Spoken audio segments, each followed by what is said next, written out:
Sir, you're charged with especially aggravated kidnapping. You're also charged with aggravated assault, and you're charged with theft of a firearm worth less than $2,500. You're talking about stuff that is not relevant. Hello and welcome to the Court of Public Opinion. I am the Recovery Addict, and boy do I have a case for you today. Why is the dog chewing on this guy? I think they have got the wrong guy They there. got the wrong guy, and the dog was biting him. He roughing him up quite a bit. There's a lawsuit. 9 out of 10 judges prefer watching the Recovery Addict live stream in their courtroom. The fireworks are not done. Now we're getting commentary on the case. Dati mihi Anglican police service level. Is that correct? I didn't ask you to interrupt me. Oh, for Trump's sake.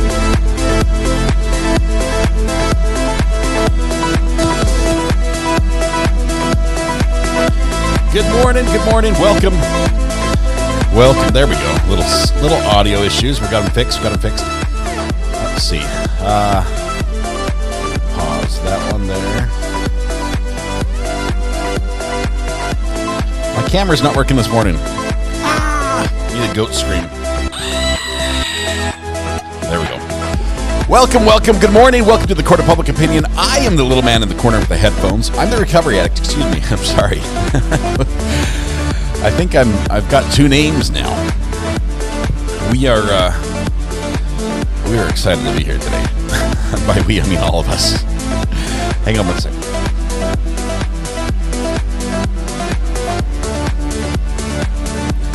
Let's see if just turning it off and on again is going to help. Probably won't, but it's worth a try. Okay, where's my mouse for that computer? There it is. Don't need that timer. Let's close that down. Okay. Oh, yeah, there we go. Okay. Now we're cooking with fire. Okay. We're getting somewhere. Good morning. Excited to have you all here. Excited especially because we have a new winner of the internet. Phil, TYO Toys, first in chat this morning. And by I mean this morning, I mean like 2 a.m. Phil was first in chat at 2 a.m. this morning. How do I know? Because I was up at 2 a.m. Couldn't sleep. I was plugging away on some stuff, and Phil was here when I created it. So congratulations, Phil, first in chat. I know you didn't get much sleep, but you know what happens when you're first in chat. We're sentencing you to internet ownership, which means that in addition to anything else and everything else you had planned today, you also have to take care of everyone else's internet problems worldwide. It's a small thing for us. It's a big thing for you. But we have faith in you. We know that you can do this. So congratulations, good riddance, and all that. If you want to have your very own copy of a certificate which commemorates this offense, this win, you can go to our download page on the YouTube channel. Scroll over till you see the Internet Ownership Certificate. You can download your very own copy for the low fee of just 50 cents. You can have one that is suitable for framing on the wall or use as a cover sheet. Congratulations, Phil. Thank you very much. All right, we're excited. We have an old trial that we're back with, and boy, did it blow up. Here's my plan. I want to watch this live, and you might not like this idea, but I'm going to skip a lot of days that we missed. I think we need to start with what happened on Friday on Speed Watch, catch up, and then watch the rest of this trial live. I don't know how else to do it because there's just so many days that were just so long, so very, very long. Any objections? No? Okay, good. All right. We missed their days. They had played 25 jail recording calls. That's just like all. Yeah, it was the weirdest stuff. Terrible audio the entire time.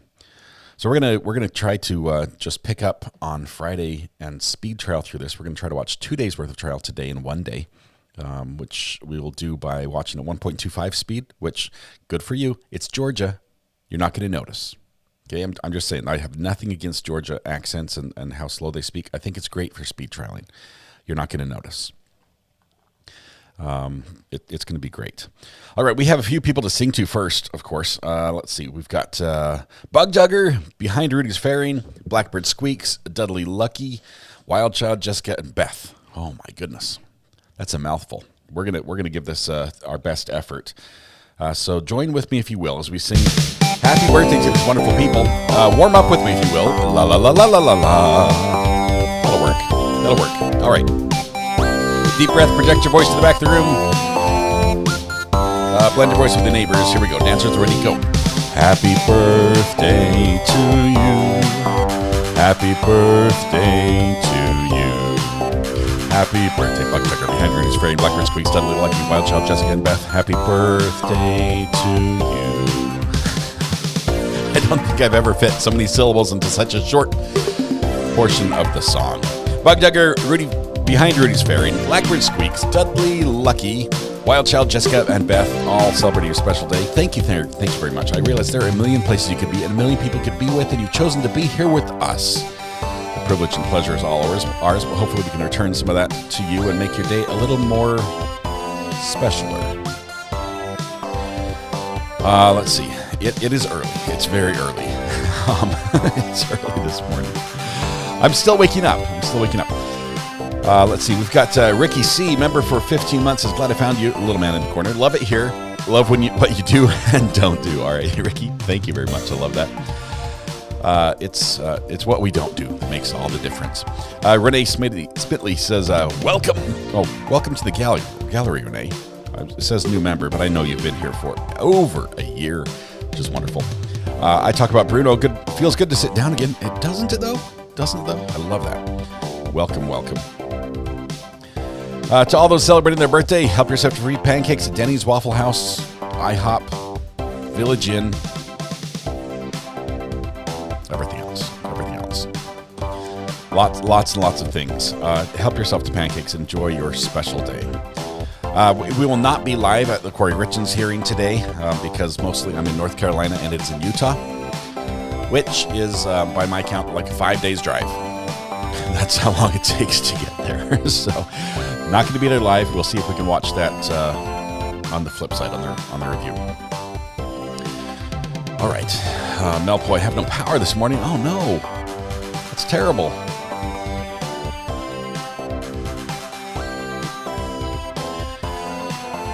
All right.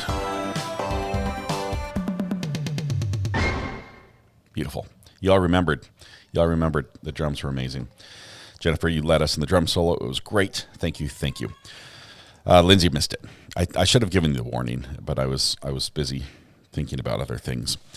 All right, here's where we are. Are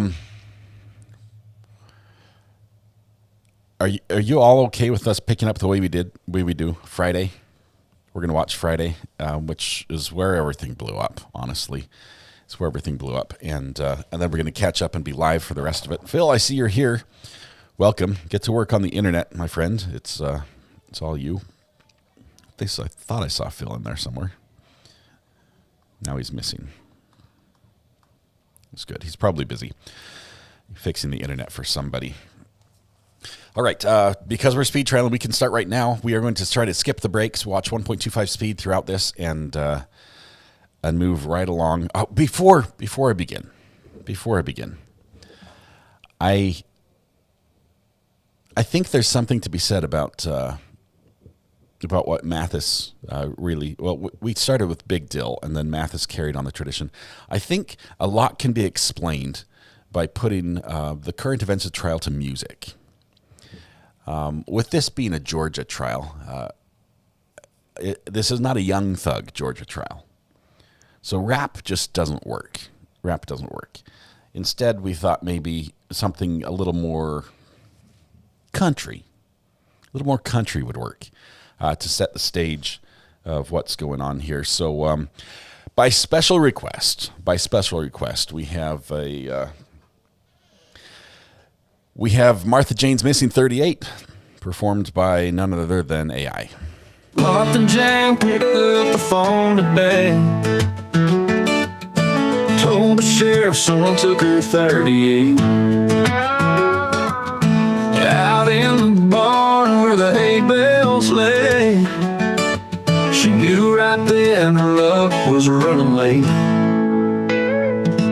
Little man in the corner kept his eyes low, watching all the action on the YouTube show. Recovery Addict called her name out loud, said Martha Jane's gun is missing from the crowd. Oh, Martha Jane, what's the world come to? When your trusty revolver's gone, what you gonna do? Dialing 911, searching for the thief, praying that someone will bring her some relief. Sheriff's lights flash across the county road, dusty trails revealing stories untold. Neighbors peeking out from behind their screens, curious if someone will bring her some relief. Sheriff's lights flash across the county road, dusty trails revealing stories untold. Neighbors peeking out from behind their screens, curious about the drama, what it means. Little man in the corner, lumber low, saw a figure slipping out just an hour ago. Description's vague, but the night's still young. Hope is hanging on the tip of everyone's tongue. Oh, Martha Jane, what's the world come to? When your trusty revolver's gone, what you gonna do?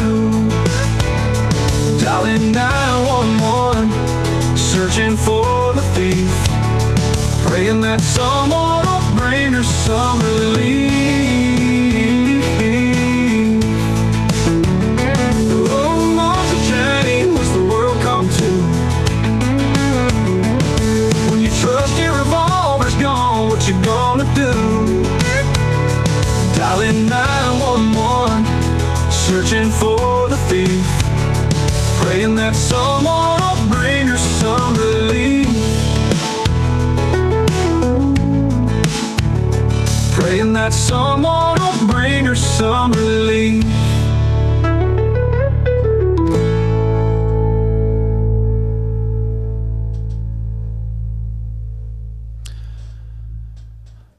Straight from Sono. Thank you very much for that wonderful song. A lot of AI contribution on that one. A lot of AI. So we thought we'd do that to set up the day. It's going to be a weird day. It's going to be a weird day, but we're just going to roll with it. Mel Poi. So I love the pic I got from the Creative Bee. So stinking cute. And the guy, you're so fast at the right. And the thank you so much. The Creative Bee. Debbie is so amazing. Absolutely amazing. Hang on. 1 second.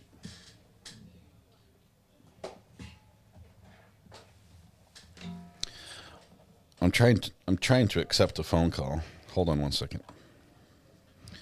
Wait for it.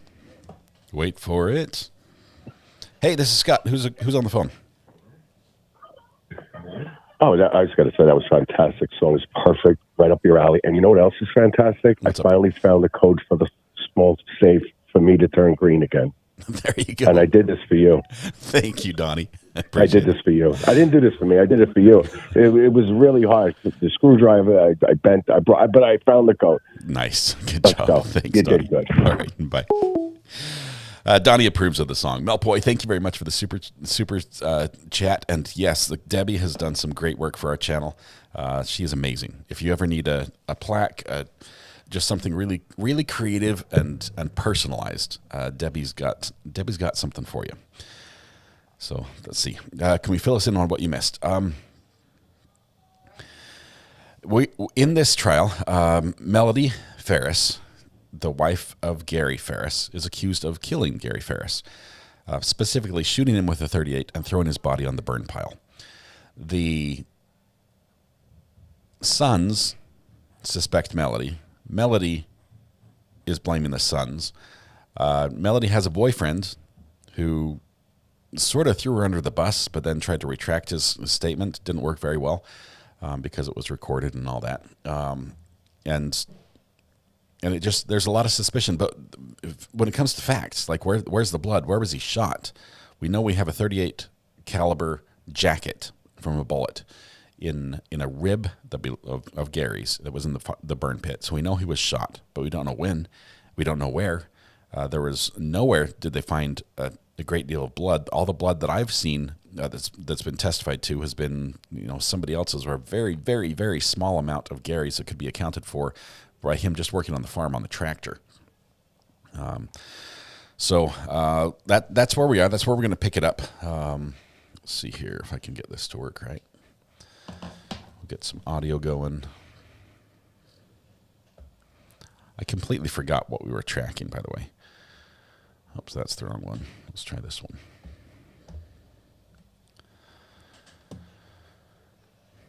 We're not starting where we left off. We're starting on Fridays. You've been over a couple days now? Yes. We did the jury view, the scene view yesterday. Were you able to accompany us on that? I did. Were you basically present during all of the pre-runs and also the actual run with the jury? Yes. I want to talk to you, the parties. What we're going to do is go out of order just a little bit to discuss some of the changes from the property as it was seen yesterday compared to back in July 2018. Is that okay? Yes. Tell me if one of the changes is that when you're looking at the fence, I think it was a black fence, kind of in the back going from that corner where I called the American and the French doors, there's a new fence back there. Is that new? That's new. And there is a hot tub that's on the back side, lower side, if you walk out the French door area. Did you see that hot tub? I did. And has that hot tub now been moved further down in a different position than where it was in July 2018? It is. The owners poured a new concrete pad and moved it over. I think some of the landscape had been changed, and so there was a new, the rocks that were down, I think, in the backyard, some other areas, that the pebble rocks and things like that, that loose rock. Is that new? It is. And then on the back side of the house, you got a little herd basically that growing there, backyard hasn't been fenced in with a new fence. It has. But the fence out, the wire fence runs along the boundary line on the back. Is that the same one? It's the same fence. The new owners have added some wire mesh, thinner wire mesh, so the chickens couldn't get through it. And I think there's a new black fence type in the backyard too. Is that right? Correct. So the jury got to go out and see the property. Let's talk about the chicken coop on Thursday. The chicken coop has a new extension to it. Is that correct? That's correct. And I call it the putt-putt grass, but there's new astroturf, and that's in the kind of when you walk out where Gary's living room and the office is, that hole where the putting green was. Is that new? Yeah, all the putting green and the astroturf on that side of the house is new. It was not there in July of 2018. And all the astroturf, I guess, in the backyard too. Yeah, the astroturf in the backyard on the other side of the house is new as well. All that was natural grass, natural foliage and ground shrubbery. Is it not correct that in July 2018 everything was natural around the house? Yes.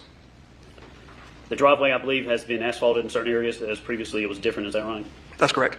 And then, obviously, the plants and the shrubbery have grown or changed somewhat since 2018? Correct. Some have grown, some have been replaced. Gentlemen, am I forgetting anything? Judge, am I forgetting? Was there anything at the barn, that turnaround area there previously? The turnaround area. Did he say, Judge, am I forgetting anything? Yeah, all that was there. Some of it was gravel. I believe the new owners have asphalt. The black asphalt, they've added that since. But the layout was the same. Right.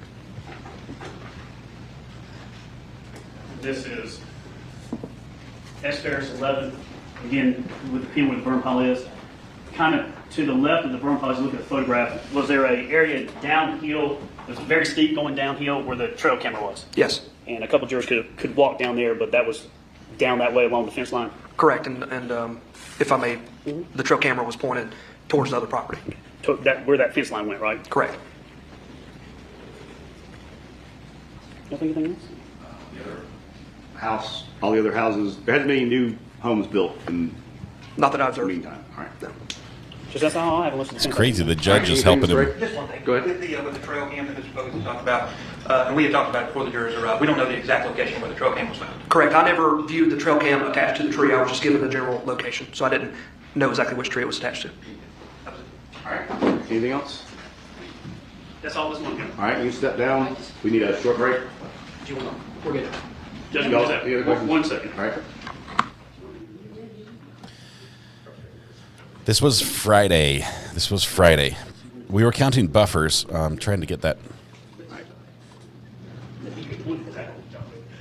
All right. I need y'all to step out. It'll be a short 5-minute break. Were we at 157? We're going to skip the 5-minute break because we can.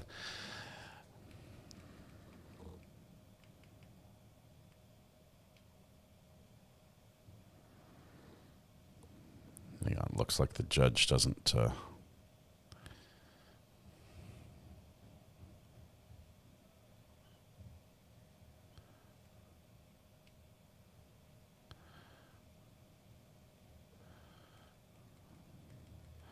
Okay, skipping the 5-minute break slowly.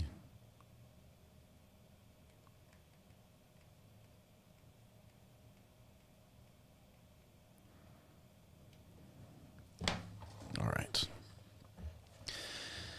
And we're back. No spoilers, please. We are going to get caught up. Just had a buffer there. I don't know how many buffers we had before. I think it was, let's see, super source. 157, does that sound right? I know we've skipped a lot of days, so we've missed a lot of buffers. I think we had 167 on the buffer count.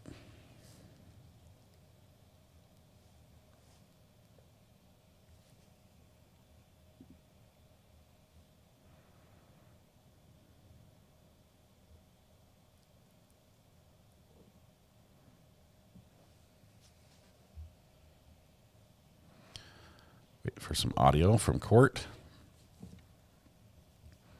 Everyone's standing, waiting for the jury. There we go. Jury's coming in.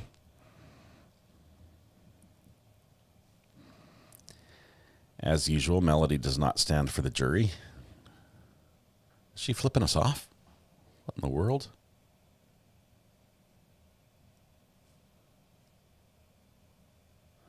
I didn't have my replay machine going. So hold tight for just a second.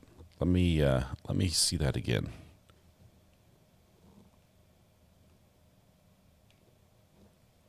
Oh, no, it was not. It was the other finger. We're good.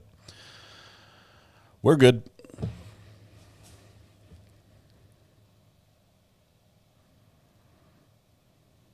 Martha Jane's going to testify in this segment. Or not this segment, on this day's worth of watching. We're going to try to watch 2 days today. Friday and today. May I begin, Your Honor? All right, go ahead. Ms. Harris, you are still under oath from yesterday. And I believe we left off here on July 3rd, the evening of July 3rd.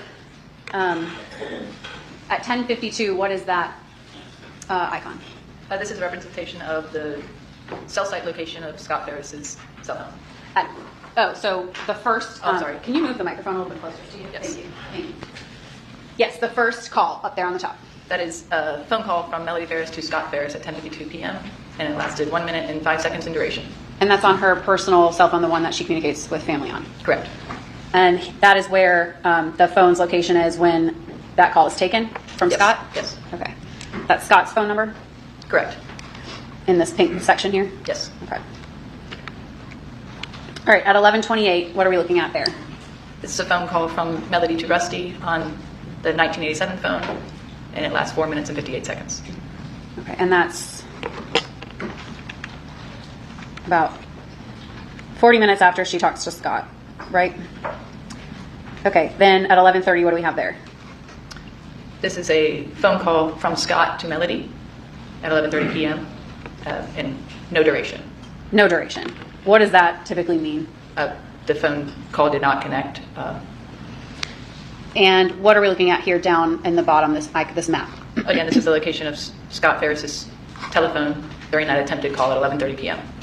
And that's within, and the Purcell lane is within that tower? That's correct. So at 10:52, the phone's location is in the pink up there, and then by 11:30, it appears he's in the area of the home. That's correct. Okay. So this is And what is Scott's this like? alibi. Wasn't there. This is a call at 11:34 p.m.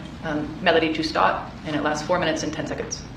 And that below is the phone, Scott's phone's location, which the home appears to be within that location? Correct. Okay. All right, let's start at the bottom here. Well, hang on, let's go back.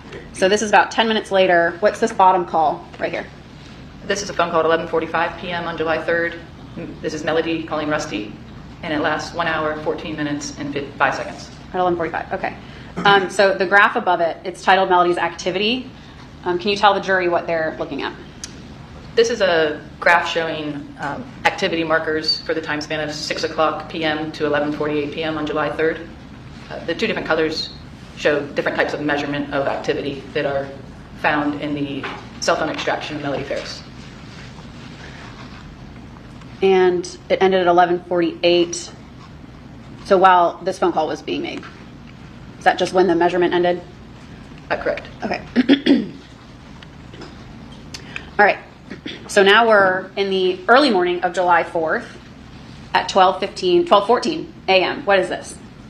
This is a message from a short message service from the number 611-612 code. I'm sorry, it's a message to Melody from 2166 message service for Straight Talk Wireless. And is that 611-612 the content of that message? Correct. Okay. I know there's a couple of numbers, so I wanted to delineate. So the 21663 is essentially the number that the phone is communicating with. And then the 611-612 is the content of that message. Correct. Okay. And then what's the next message down there in the middle? So again, at 12:14, it's another message, and this is from the short message service for Straight Talk Wireless to Melody, in which it states, for more info about Straight Talk Wireless, Straight Talk services or products, please visit http://straighttalk.com or call 1-877-430-2355. Which phone Free were these advertisement messages there. on? Any text message would be on the personal family phone. So these are on the personal phone. Okay. And then the phone call at 12:15 is on which phone? Also the personal family phone, 9029. Okay. And this phone call with Rusty is about an hour and 14 minutes, which would end, not great at math, almost at 1 a.m. Is that fair to say? Correct. So this is while she's on the other phone with Rusty. Correct. And we're still on the early morning of July 4th. This is the second call to Straight Talk at 12:20. Here's the other side. 12:15. Correct. And then a second call about 4 minutes. Yes. Okay. And then the next the next message at 12:24 from Straight Talk, confirmation. Thank you for adding your time. Correct.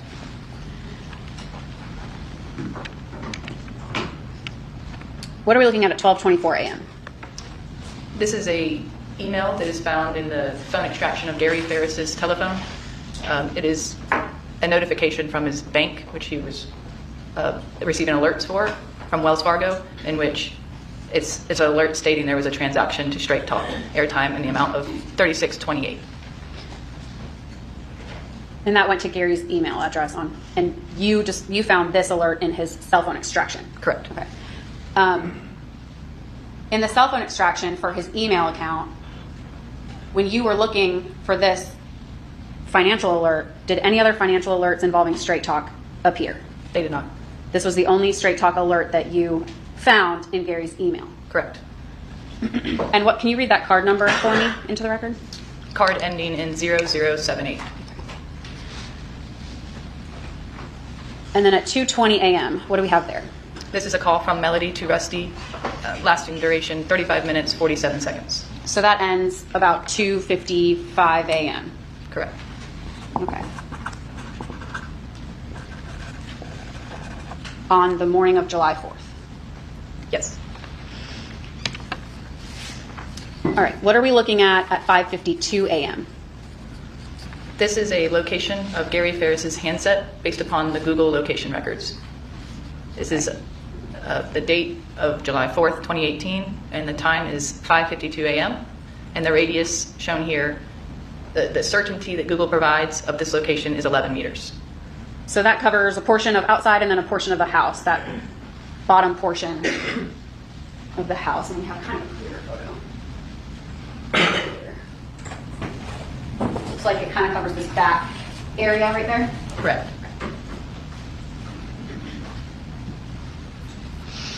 $612, what do we have there? This is a call, 6:12 a.m., Scott Ferris to Melody Ferris, lasting 9 seconds in duration. And the morning of, at 6:21, morning of July 4th, what is this? Again, this is an alert notification from Wells Fargo to Gary's email. And this is an alert stating the card ending in 0078 was used at a ATM location in Freeholm for the amount of $80. He was definitely monitoring all his accounts what are we pretty looking at tightly. there? Again, this is a handset precision location of Gary Ferris's device. This is at 6:24 a.m. and the certainty of this location is 31 meters. Okay. And so a large portion of that is the woods, and then it barely touches the side of the house. Is that fair to say? Correct. So he was outside?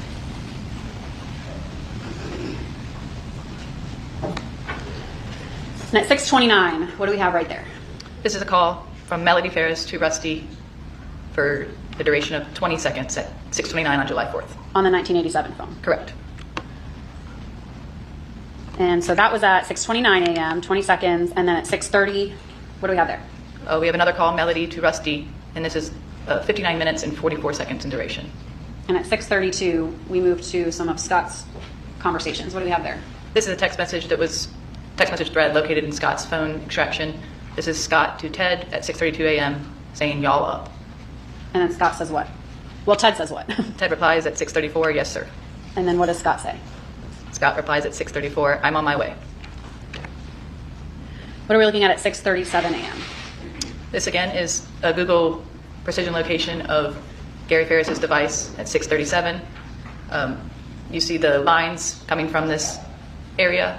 This is showing repeat measures of this device at these different times of 6:37, 6:43, and 7:21, all in the same 11-meter certainty. Were there more, I don't know what you call them. She what do you burned call his phone this too? Point?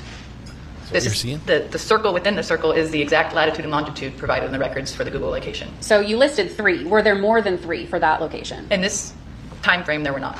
Okay, so the time frame between 6:37 and 7:20, these are the 7:21. These are the only 3. Correct. Okay. And then beyond 7:21, were there more? Yes. Okay. All right, we kind of go back to Scott, and at 6:40, tell the jury what they're looking at here on this slide.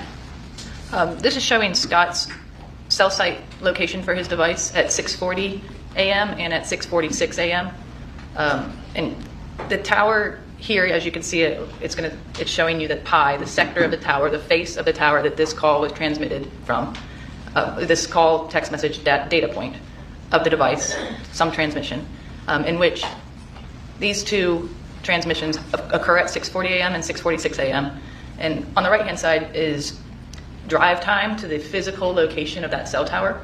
And I mapped it back to this exact day and time. And just to show, typically, drive time to that tower location is typically, we'll say 8 to 14 minutes away from that location of the residence. So at the latest, the golf story Scott checks left out. the house at 6:32. Is that the latest, if we're talking shortest amount of time to get to that location? Based upon that calculation. The 8 to 12 minutes, okay. And then he hits at 6:40. 6 minutes later, he's in a different sector in a different tower further away in Sawney Mountain. Correct.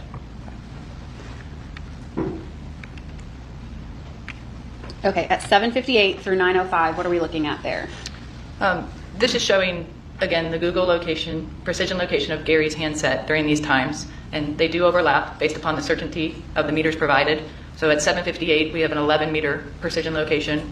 The next data point is at 8:21, which is much larger at 21 meters. And then the next data point is at 9:05 a.m., which is 10 meters. So for this time frame, were there more data points than the 3 that you're showing? These are the only ones during this time frame. Okay. And on the right side, what are we showing the jury there? This is phone activity, phone calls. At 8:17 a.m., Melody calls Rusty, and they speak for 2 minutes, 17 seconds.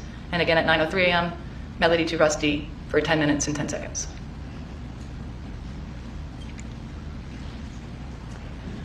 Okay, so on the left side, you have 9:05 to 11:16. Is that the only data point for that time frame for Gary's handset? Again, yes, these are repeat data points with the same certainty during that time frame. And on the right side, what are you showing there? This is phone activity. This is at 9:13 a.m. Amanda to Melody on the personal family phone, calling. They speak for 3 minutes and 54 seconds. At 9:17, Melody calls Rusty on the 1987 phone for 3 minutes and 34 seconds. Again, at 10:18 a.m. on the 1987 phone, Melody calls Rusty for 3 minutes and 49 seconds. And again, at 10:39, Melody calls Rusty for 6 minutes and 21 seconds. So the It call talks a lot over this time period. She okay, never and we're mentions. still on the morning of July 4th at 11:28. What is this? This is a call from Melody to Rusty at 11:28 a.m. for 19 minutes and 7 seconds. And Amanda texts Melody and says what at 11:28 a.m.? We are headed towards the house to gather our things, and we're going to head to the islands. What does Melody say back? Okay, gotta get a quick shower. Been working. Amanda to Melody in the bottom. Okay, Addison keeps texting Camryn. Melody to Amanda at 11:39 a.m. And then she texts her one more time. Call you in a few. Okay. So the bottom half of this screen, you're showing what? This is at 11:43 a.m. Gary's handset precision location moved from the previous that you saw to this location. So this 9:05 location, it moved. That's at 9:05, and then this is a few hours later. It moved to that location. From 9:05 to 11:16 a.m. Oh, is that the range of the other one? Okay, this location. From 9:05 to 11:16, the device continuously hits in this location with the same amount of certainty that you see depicted there.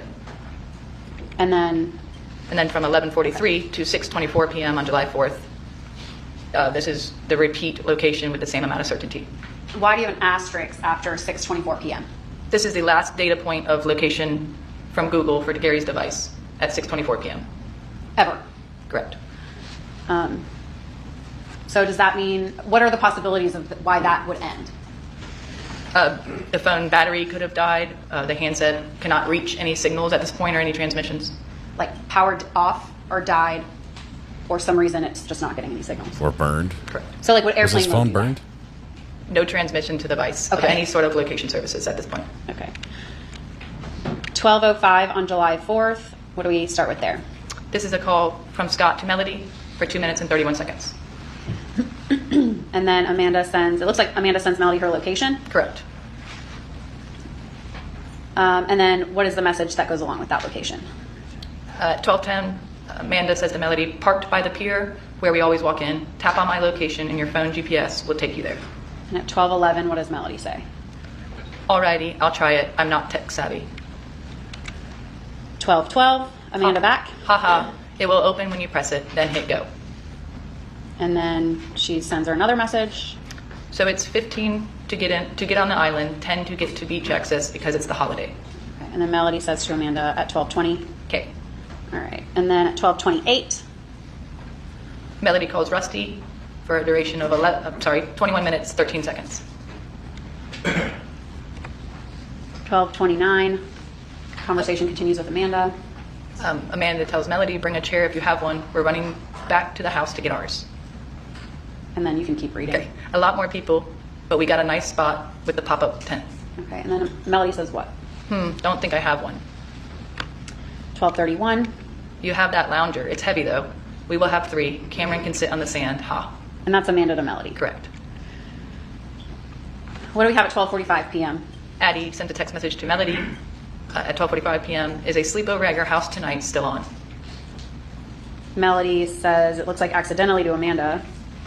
Melody says to Amanda at 12:46, yes, sweetie, it's fine. And then, sorry, meant for Addison, and then actually replies to Addison. Yes. Okay, yes, sweetie, it is 12:46. Addison, what does she say back to Melody? Okay, great. 12:47. This is an indication in Melody's device that the Maps application is initiated. And Amanda texts Melody at 1:01. They are asking if they can go to your house tonight. Told Chris that was your decision. What does Melody say back? Told Addison yes. Okay, and then Melody to Amanda at 1:16.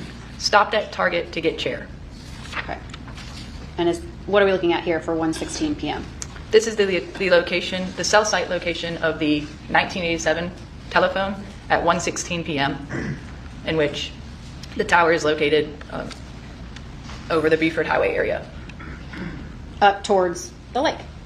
Correct. And away from the property. Correct. Okay. So this is for the 4th. It looks like from 7:24 a.m. to 2:44 p.m. What are we looking at here? Again, these are activity measurements during this time frame in which, the graph has peaks and valleys showing indications of activity. Okay. So there's a couple of peaks around 9:23 a.m. and then 10:15-ish a.m.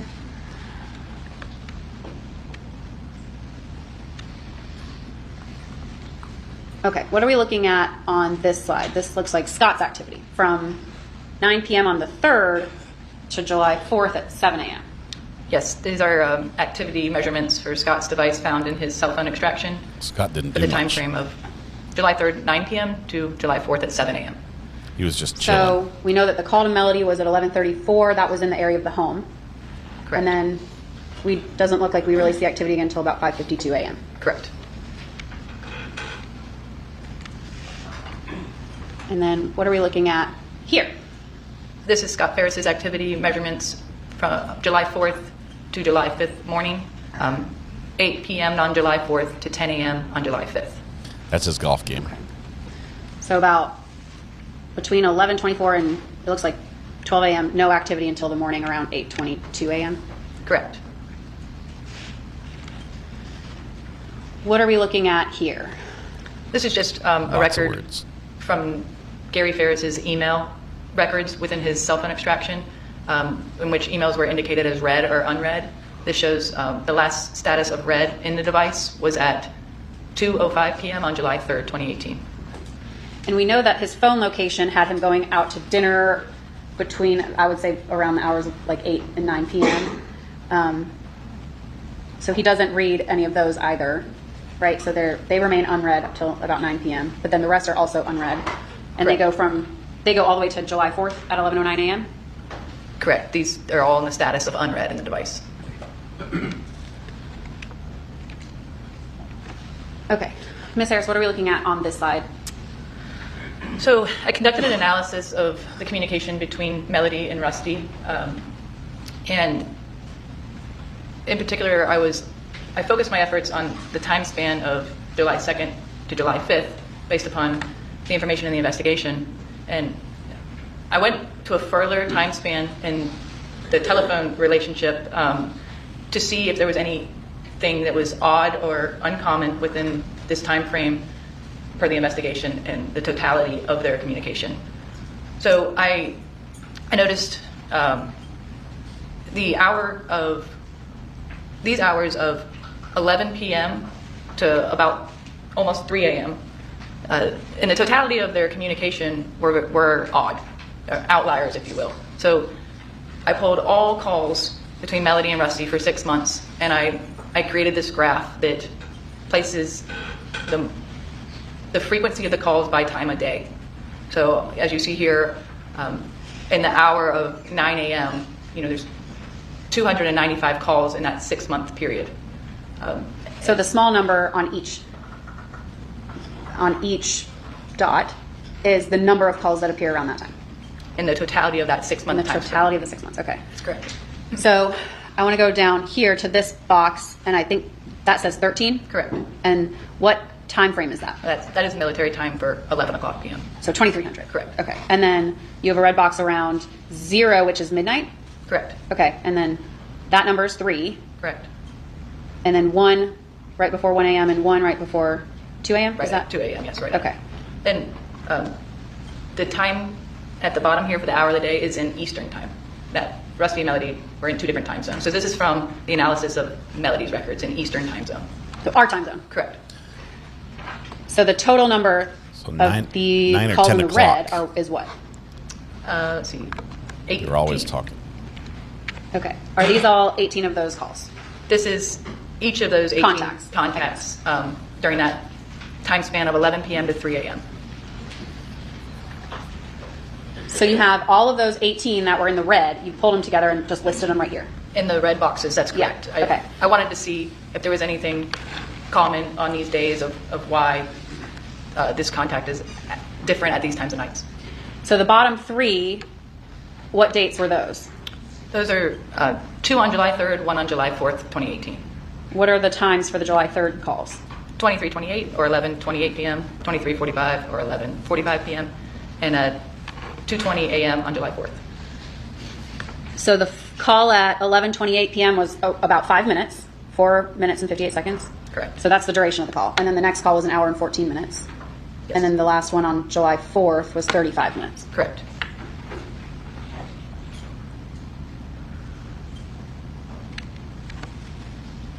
What are we looking at? So this is sort of a breakdown of the analysis of what you just saw.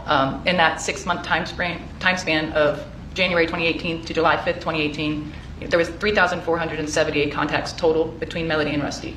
Contacts, so that includes text and call? Any contact, yes. Okay. And this is total contacts in that amount of time frame. And then it's breaking down to those 18 that happened between 11 p.m. and 3 a.m., in which 3 of those 18 calls take place July 3rd and July 4th. And only 1 call out of the total 3,478 calls total in that 6-month time frame ever took place after 12:05 a.m., which that call took place on July 4th, 2018. At 2:20 a.m. Yeah, At 2:20 that looks pretty suspicious. What are we looking at here? Again, this is another breakdown of the total contacts between the 6-month time frame between Melody and Rusty on the 1987 phone, in which 18 of those 3,478 took place in that 11 p.m. to 3 a.m. And this is going to break down those 18 further and the amount of minutes in which the call lasted. So the 3 that took place on July 3rd and the 1 that took place on July 4th in totality equaled 114 minutes, and the rest of those 15 calls of the 18 totaled 92 minutes in duration. So the 15 combined were 92 minutes. Right. And then the 3 for the 3rd and 4th combined were 114 minutes. That's correct.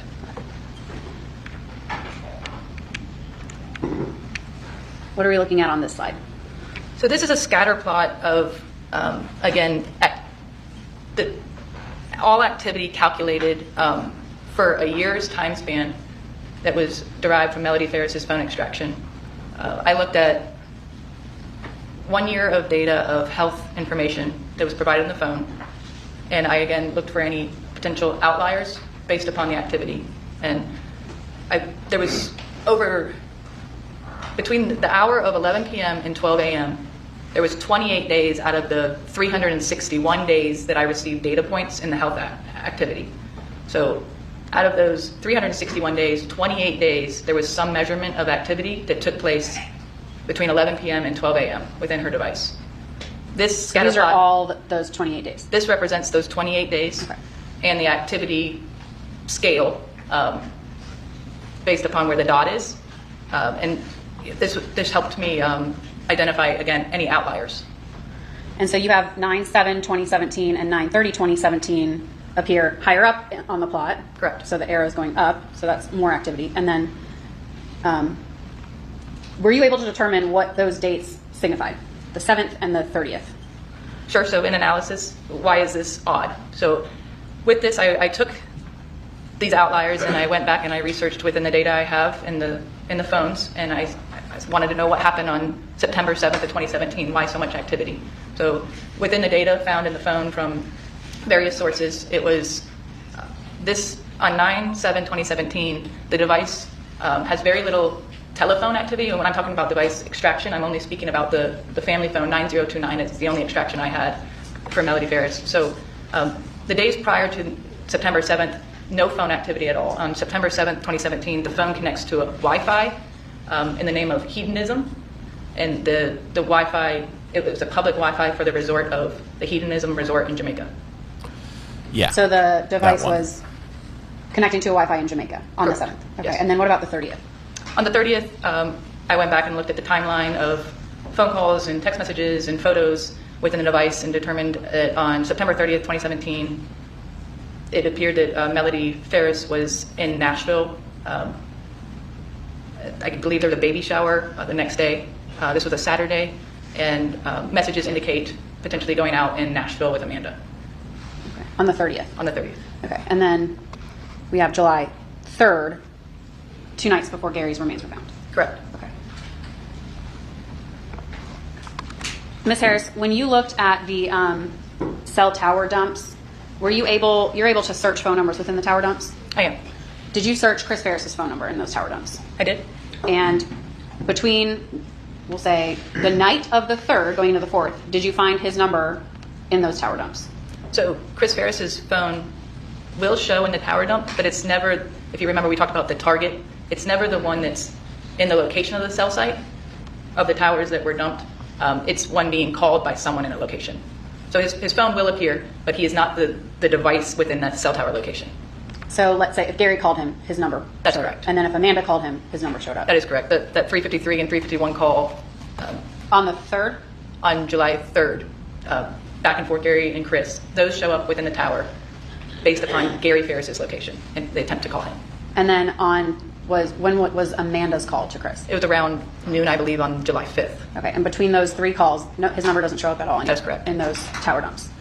And that's if you use the phone in the location. Right, the phone has to be used to receive that location. If there's no activity on the phone, no calls being made, it would not show up in the tower. But ultimately, the only times his number shows up was he was being called by someone in that location. That's correct. Okay, Ms. Harris, that's all I have for you. Great. Your Honor, if we could take a brief 5-minute break. All right. All right, I'll step out for just a second. So another brief 5-minute break, which we are going to skip.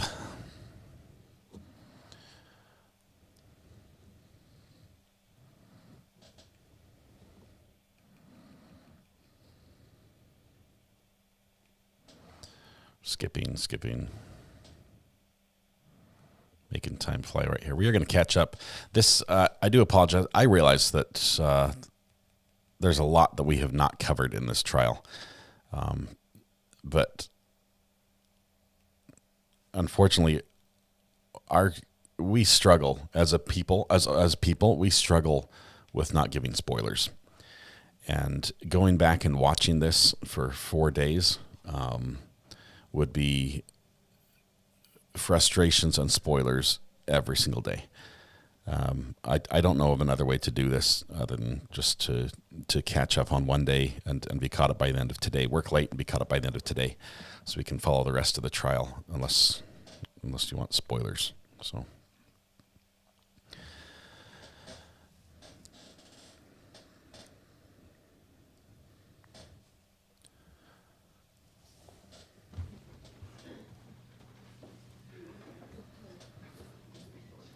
Okay.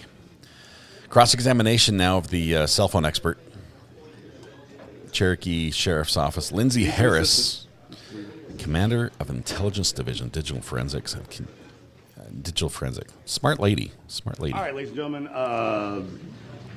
We're kind of ahead, which is good.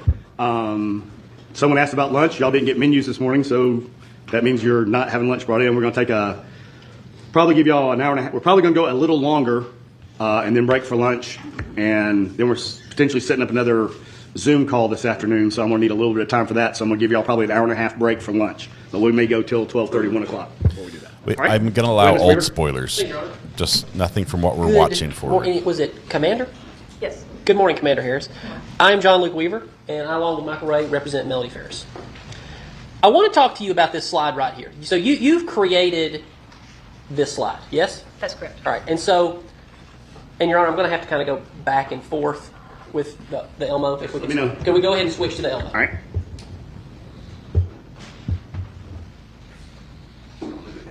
One day we'll get a button. It's going to be great. Or a second remote that isn't tethered with a cable. And Judge, I've stipulated to the admission of all of these exhibits. All right. So that would be Defendants Harris 1 through 16. All right. Admitted. But I'm going to start with Defendants Harris 15. And do you remember this document? Do you know what this is? Yes, this appears to be the Geofence return. Okay. And there are identifying numbers for a device, and that would be this column here, yes? Correct. Okay. And this is not Gary Ferris's device. That's correct. All right. That would have been, was it Addison or? One of the others. One of the others, okay. But this number, this 211, the identifying number of Gary Ferris's phone, yes? Well, that's the anonymized deciphering code that Google uses. But yes, when that was in phase 3 of the Geofence, when that was decoded, it is Gary's account, correct? That's the thumbprint. Correct. Okay, just the identifier of that phone. Anonymized. I don't speak that language. Okay, it's a specific set of numbers that Google uses to pinpoint a device without telling us the device, phone number or Gmail account. But that is, to Google, Gary Ferris's phone. Yes, in step 3 of the Google Fence return, that is when that's it. That's his phone. Okay. Yes. So then Google gave you all of these latitude and longitudinal coordinates, yes? Correct. And so in different ways. So, and I'll flip the page. This page shows a number of Wi-Fi coordinates. I'll zoom in. And certain times. Is that right? Correct. Okay, flip the page. More Wi-Fi coordinates, corresponding times on July the 3rd through July the 4th. And then we see about midway down this page that it switches over to GPS coordinates, yes? It appears so, yes. Okay, so this is the raw data that you used to create your PowerPoint presentation, right? So I used the Google return for his Gmail account. Right. So that appears to be the Geofence because it has those other accounts on it. Okay. So I used just Google. I used his Google return, right? The Google return Gmail account. Absolutely, yes. Not this, but there's other ways of determining where his phone is as well, right? Through those. So both records yes. should correlate. Okay, good. But you didn't, and I noticed that you did not use the Wi-Fi coordinates in this PowerPoint, correct? Both were used, I believe, as far as GPS or Wi-Fi, depending on the time of the transaction. Okay. Well, let's talk. Well, depending on the time, but let's talk about this. What would these be? Well, I would have to look at the raw record and match it up to this time. Oh, sure, absolutely. May I approach your way? Thank you. You told us that at the beginning of the trial, but have it. So this is July 3rd, 8/28, which is 2028. So the 8/28 point there is indeed a Wi-Fi source. That's a Wi-Fi source. Correct. Okay. Based upon the record. Well, so what about 8:30? Could that possibly be? I mean, up through 8:40, I don't imagine you could still be on the Wi-Fi that far away. That's a number of miles, is it not? Well, so exactly. So your records here, again, being the geofence, sure. At 8:30, that moved outside of the geofence, so it's not on this record. So then your GPS, or what are you using? Well, the record states it's using Wi-Fi. Okay. But there are some GPS coordinates in that record. Absolutely. Okay. I'm asking you for this jury, sure. When you created this, because you created this image out of data somewhere. Correct. So it's both Wi-Fi and then it's also GPS, or it's completely based on what the record is. Okay. But I can't confirm what 8:30 is with this. Okay. I would need the Google return raw record to show you the source of 8:30. Okay. All right, but not for this. This is the wrong record for that. This is the raw record for the geofence. So once those points go outside of the virtual fence, that record does not show them. Okay. So you got coordinates by time, and this is what came back. In this Gmail location between 8:30 p.m. and 8:40 p.m. on the 3rd. So yes, these are depictions of certain data points during this time frame. Longitude, latitude. Longitude, latitude, and a certainty marker. Okay. Similar to this document, but not this document, is what you did it with. Correct. Those only are in the area of the fence. Of the fence around the house. Correct. Okay. So we're outside the fence. Absolutely.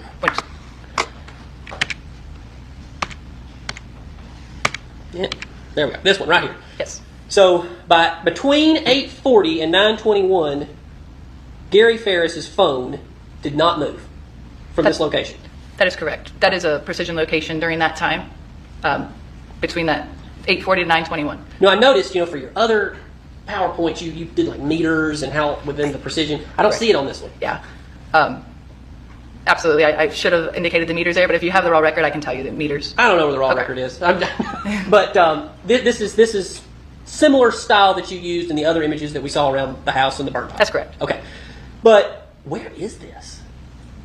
So this is in the area of Free Home. I looked up this shopping center in that corner. Now it's called B&B Tavern. Okay. I believe back in 2018 it was a different restaurant. So it would have been Publix? That there's like a Publix in there? Yeah, I'm really not familiar with that area. And then literally across the street is the Free Home precinct that we've been talking about in this case, where Detective Hayes did most of the investigation. I did not look at the relative. Again, I just looked at the phone's location. Did you look up what this place used to be back in 2018? I think I did. Okay. I don't want to misspeak, but it was a different restaurant. All right. I believe. Could it have been Catch 22? I believe so. Catch 22. All right. So we've now seen somewhere in one of the text messages, which I know you've not been in here for this entire trial, but you have been through a lot of text messages. And I believe in this report it mentioned earlier in the day that maybe Scott and Melody were going to go to Catch 22. Yes, around lunch, I believe. All right. So this is where Catch 22 was in 2018. I believe that is correct. Okay. So did you ever review, did you know Gary was there. Did you ever extract any photo information from security cameras or extract any data about his credit card use or anything like that for Catch-22? I did not. Okay. Meaning there was a possibility that he could have had dinner with somebody and we have no idea who that was. I can only speak to the location of the device during that time based upon my analysis. Device at restaurant. Okay. And so we think he left the restaurant about 9:26. And it looks to be still in the area of the restaurant at that time, but the next data point is 9:32, and it is away. Okay, so sometime between 9:26 and 9:32, we can reasonably extrapolate that he left Catch-22 restaurant. Again, the device. The device left. Okay. All right, then you have Gary's Gmail location back at the house. This is a law. You didn't write it down because you wrote it on other ones, but how many meters of certainty is this? I would have to look back at the raw record, but it's within. Did you bring your raw record? I have a copy. Could you look? Sure. Thanks. So this is 9:34 on July 3rd.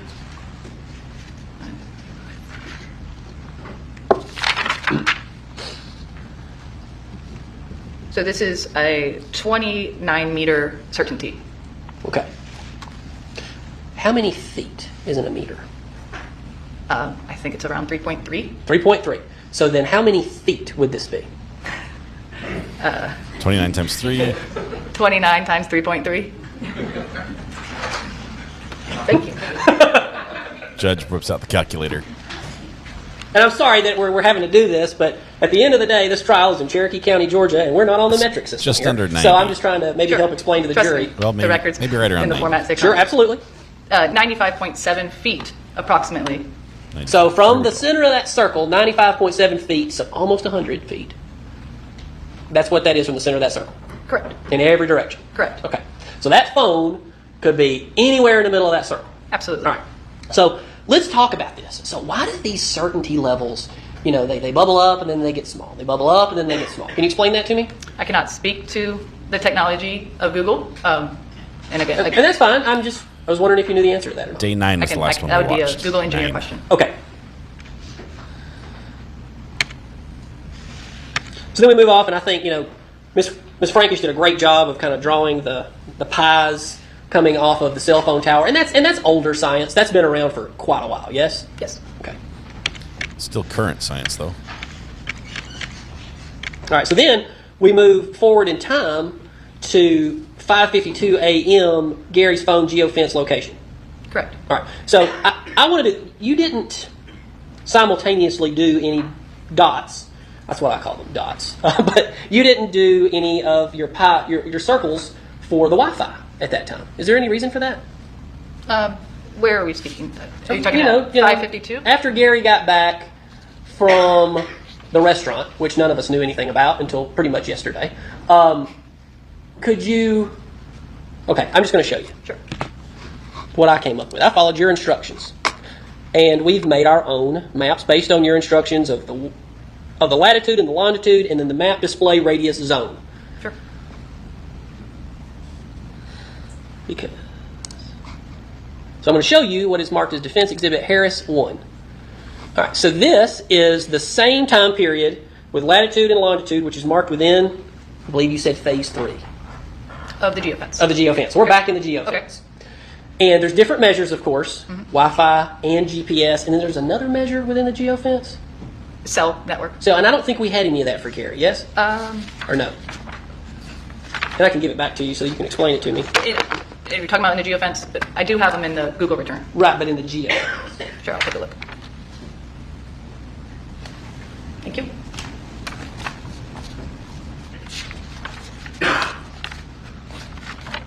I do not see any source of cell.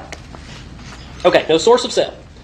So these Wi-Fi pings, could you go look at the time period for 12:49 a.m. and 1:09 a.m. and 2 a.m. and 2:12 a.m. on 7/4/2018? So you could tell me how big the radius is on that. So, am I doing 12:49 through 1:09? I believe that's the data point. Just that general area, so you can tell me how big that radius is in my picture.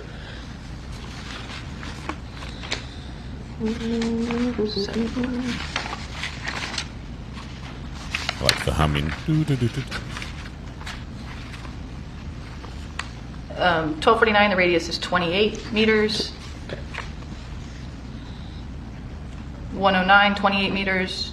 2 o'clock a.m., 28 meters. 2 o'clock again, 28 meters. 2:12, 28 meters. Okay. So next I'm going to show you Harris 2. Defense 2. This would be 1:21 and 31 seconds in the morning on the morning of the 4th.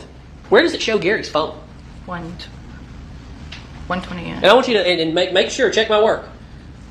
The longitude and latitude dot and the radius that it says.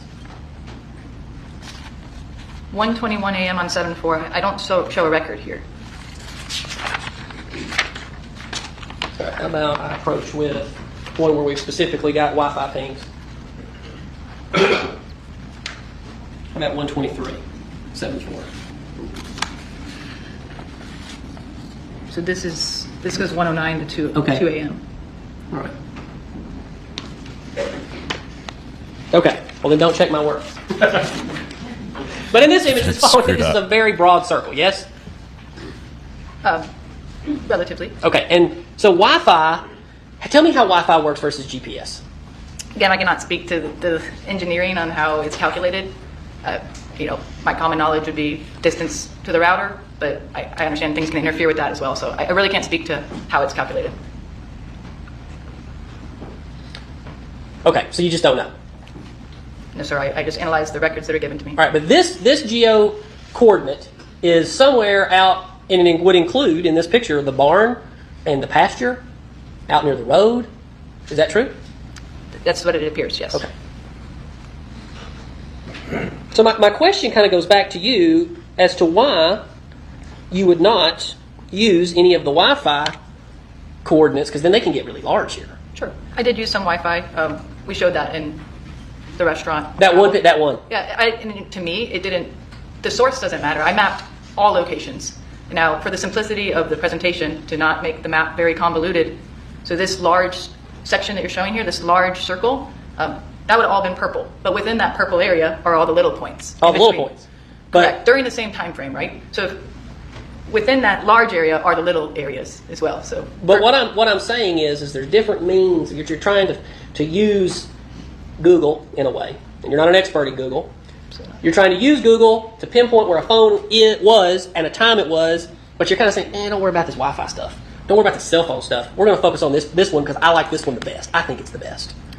That's actually not accurate. I mapped all of it, and what you saw in the presentation was the precision location that gives us a better idea of the actual trail. Like a cell tower, we know those are large, much larger areas. We can't get certainty. Mm-hmm. But when you have, within the same time frames, when you have smaller certainty within that large area, it's more precise. Okay, so I checked your work too. I tried. Okay. And so here we are. Your dots, your dots, your dots.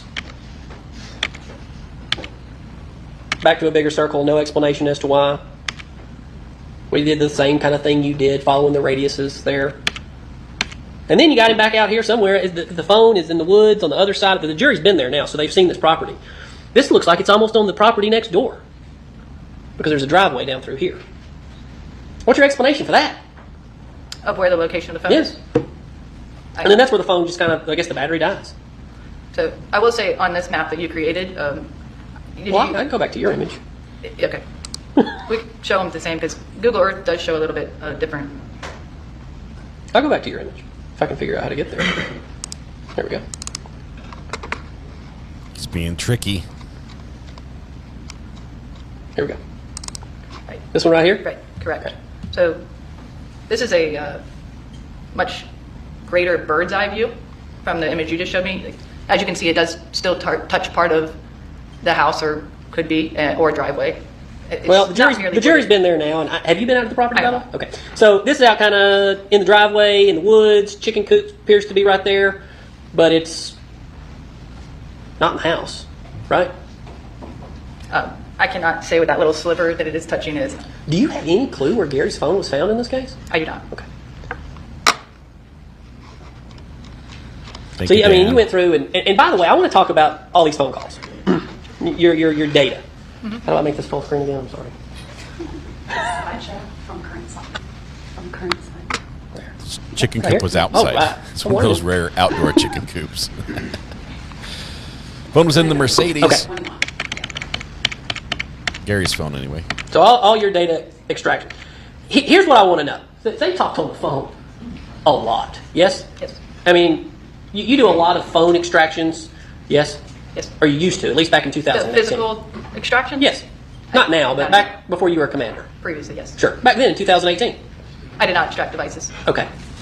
But you've done a lot of this work, right? Because I believe Analysis. you've been qualified as an expert. Absolutely. In analysis, I have done a lot of this work. All right. So this is a lot of phone calls, yes? Between two individuals over a 6-month period? 3,478 phone calls, yes? That's the total. Like, That's a lot. more than the average person would call somebody, yes? I don't know what the average person calls and text. I mean, this is total communication too. So I mean, how many phone calls a day does that average out over 6 months? You got a calculator. You can do it. Can you tell me how many days are in 6 months? What's that? How many days are in 6 months? Oh, I don't know. 365 divided by 2, I guess. With these months? Well, I don't know. She wants I'm the not a scientist, so I'm never in exacts. Okay. So I became a lawyer. Okay, we're going to say there's 82.5 days. Okay. And you want to know how many calls that comes out to? Yeah. Over 42 calls a day, or contacts a day. You say contacts. So that's text messages. Okay. So That's a ton. that's not just phone calls. Correct. Okay. Contacts. That's 42 contacts a day. That's a lot of contacts, yes? Depends what your definition is of Okay. call. I mean, I'll let the jury decide that Okay. one. But they had a lot of contact. They still had contacts between 11 and 3 a.m. 18 of those in just this period. Correct. You didn't go back into 2014 when they met. I don't have records. Or when for they that. started dating. I didn't have records for that Okay. time. Did you look? For records? Yeah. I used the records that were given to me. Okay. Did you go back into 2017? Could you have? I mean, it looks like you did for some of this stuff. The records that were given to me, I believe, went back to July of 2017. Right, but you only did 6 months. You didn't do the full year. Why? I felt 6 months was a far enough range of data. Okay. All right. Melody and Rusty communication by hour of day, 6-month time span. You know, I got to get these. What are the number of you got 295, 240. What do these numbers mean? That's the number of contacts. On average for that time of day. That's the exact number of contacts at those specific times. When you take all the contacts across 6 months, right? Correct. Okay. So, how did you add all this up? Did you do it with a calculator? What did you do? So again, we use PenLink as software and ingest the records in, and in there I'm able to use statistical reports to say, I'm interested in breakdown by day a week, by hour of day. So it helps me with this type of analysis for large amounts of data. Again, you do not work for PenLink, correct? I do not. And you're not an expert in PenLink. I am not an expert in PenLink. It's just a software. You hit download and it spits out this report. Yes?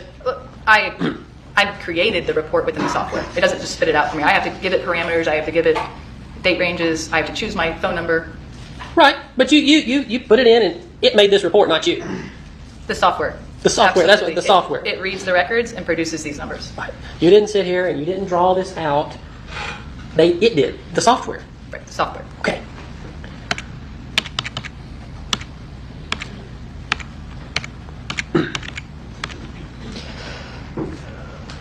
So let me get this correct. You did not do a geofence on Scott's phone. A geofence was for the specified area in the geographic region, and 3 devices returned within that geofence. Okay. So by no fault of your own, there was no geofence data on Scott. Correct. He did not return within the virtual fence. Right. His telephone. Because you're talking about a Google geofence, That's right? Correct. So could it be that his phone wasn't a Google phone? That is correct. He had an iPhone. Right. So then it wouldn't be within that fence, right? There's Google applications that could still be running on an Apple phone, but there was no return for the specified date and time within that geographic location that returned Scott's device.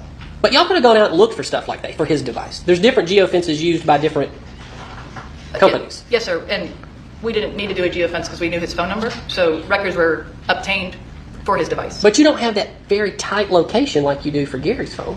Wouldn't that have been helpful? That really would be helpful. Okay. And or Melody's phone. You don't have that kind of information. Just cell site location. And that, again, based upon factors of the device, of location services, and we were able to get cell tower information on one of the devices. Okay, but you had these phones, you did dumps, you were looking into them, and you could have said, all right, well, this phone uses Yahoo Maps a lot. You could probably have gotten from Yahoo a geofence, yes? You know, I don't know what companies do geofences. Google is the most common that is used. Okay, but it's a step that you could have taken. You could have gone another step further and looked into these apps to get more information on the phone of Scott Farris and Melody Farris and where they were. Yes? Well, my role in this is, again, when records are obtained, I analyze them. So I'm not the one out there creating the search warrants and fetching the data. I analyze the records that are maintained or obtained. Okay, so those records were never given to you, yes? Correct. Correct. But it would have been possible with those phones and those applications that more data could have been gathered to give to you to analyze, yes? So specifically, like you said, Yahoo, I'm not familiar with a geofence of any other company. I'm just using that as an example. I am only familiar with Google geofences. Like DoorDash. I like DoorDash, right? So DoorDash probably has a geofence at this point, I imagine. You could use something like that. I am unfamiliar with any DoorDash geofence. Okay. Are you aware that in 2023, Google discontinued this service? Are you aware of that? I do know there was talks about them encrypting their data. Okay, and making it so that you had to get it from the phone and not from them. Yes? I did. I read articles about that. All right, so now you can't do it this way anymore in the year 2024 the way you did it back in 2018. I don't know if it is officially gone yet, but I did hear that Google will be encrypting their data based upon the size of storage they were paying.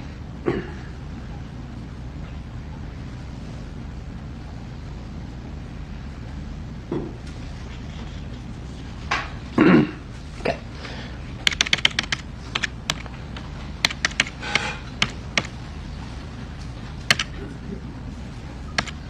I want to talk briefly about the activity.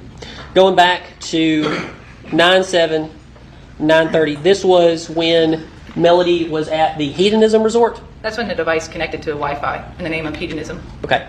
And then on 9/30, she was in Nashville, Tennessee? Based upon the sequence of events in the device, it appears she traveled to Nashville. I believe you mentioned something about a baby shower? Yes, it appeared the following day was a baby shower. Right. Emily was having a baby around that time. They were in town for a baby shower, I guess, right? It appears so. Okay. And then 7/3, obviously the date of this case, right? The date of interest, yes. Date of interest, yes. All right, so you're telling me that there's more activity at the Hedonism Resort and then at a baby shower event than when y'all are alleging that she somehow killed Gary and drug his body to a burn pile and burned him. You're telling me there's more activity on these other dates than those dates? So what's interesting about the September 7th, 2017 date is there was, again, no activity on the phone for days prior. And then when the phone connects to Wi-Fi, there is a large amount of activity that is dumped during this hour. So again, I cannot speak. So then that would make this to be some kind of a misnomer on your graph. I can speak to the records that were given. Okay, So the records were given in the exact... well, then how about 9/30? How about 9:30 then? Let's talk about the baby shower. Okay, absolutely, yes. That activity was heightened on that date during this hour. Okay. More than 7/3. Absolutely. All I can speak to is the sequence of events in the phone again. There was text messages back and forth between her and Amanda coordinating possibly going out in Nashville. That's all I have, Judge. All right, we ready?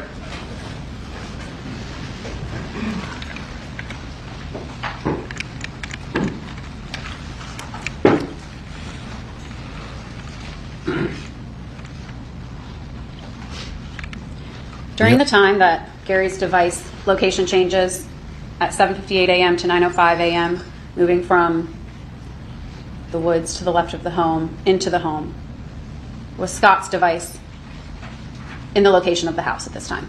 No. Where was the location of Scott's device?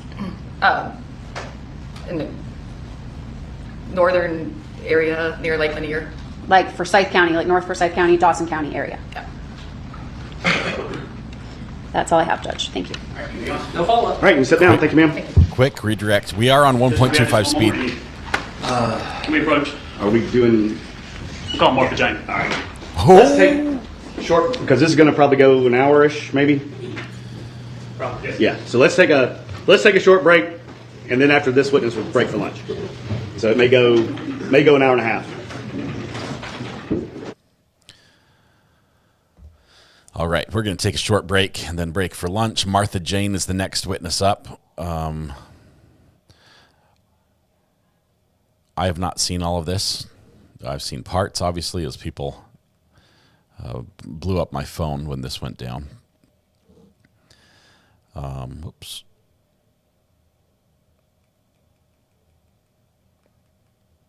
There we go. Here's what I want to do. I do want to pause and take it real speed. Is that okay?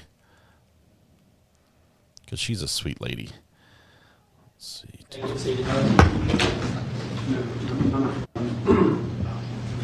So we just slowed things down just a tiny bit. All right, go ahead. I'm ready. Ready, Shane? Yes, sir. Your Honor, at this time, and I know that we've had previous motions on this matter to exclude this witness, but at this time the defense would request a mistrial.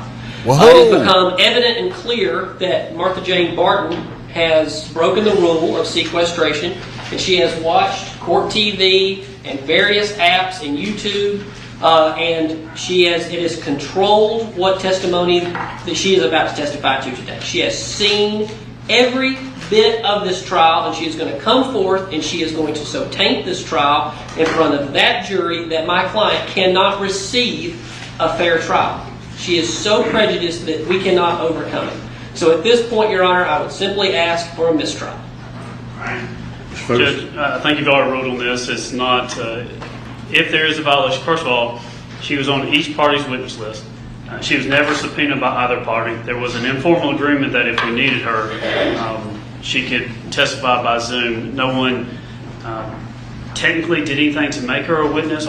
She was mentioned, so I don't think she's in a technical violation of the rule of sequestration, but I trust that she's going to be so candid and authentic when she testifies. I'm not concerned about the court charging however the court would like.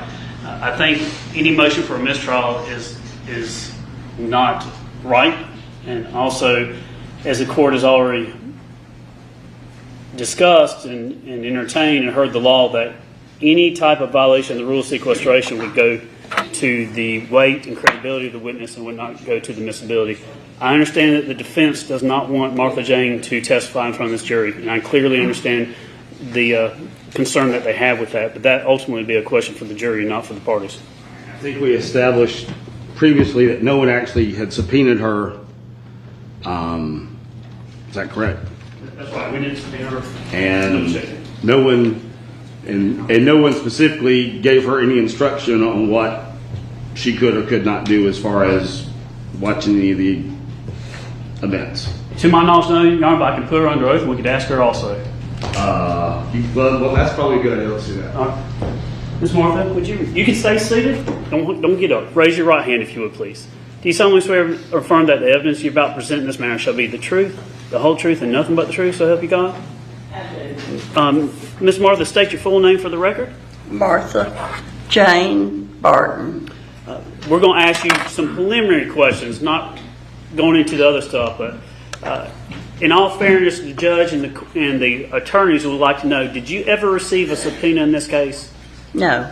No one served you with any documents or anything? No. I think you talked to our office with Ms. Frankish one time over the phone. I did. A couple of weeks beforehand. Mm-hmm. Outside of that, did you talk to any of the defense attorneys? No. And did you hear from anyone else in the case about this case prior to trial? I have not. That's all I have to say. All right. Okay, any additional argument, Mr. Weaver? Additional argument. As to this issue of having to be under subpoena for sequestration, I don't think the law is actually clear on that, so we do not accept that is what we must follow. We don't of accept course, that can the be taken rule. up in another court at a different time, but we still, of course, object to that premise by the court. And furthermore, if she is allowed to testify, we are requesting, and we need to put this on the record, we are requesting a charge to read to the jury before her testimony, letting the jury know that she broke the rule of sequestration, and she has watched this trial, and you are to determine the weight and the credibility of the witness. Judge, may I reply? No, that's all right. No. She was a potential witness, a named witness, but was never served a subpoena. It probably would have been best for her to receive some instruction to not watch the proceedings, although I don't know that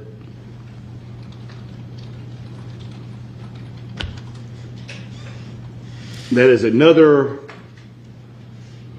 issue that none of us have gone through before, and maybe next time we will do it a little bit differently.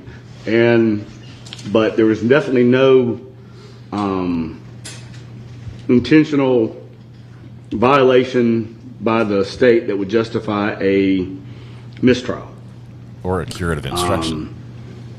I'm not inclined to grant a curative instruction or anything saying that she violated any rule of sequestration, since she was not informed that she could not contact anyone or watch the proceedings or anything.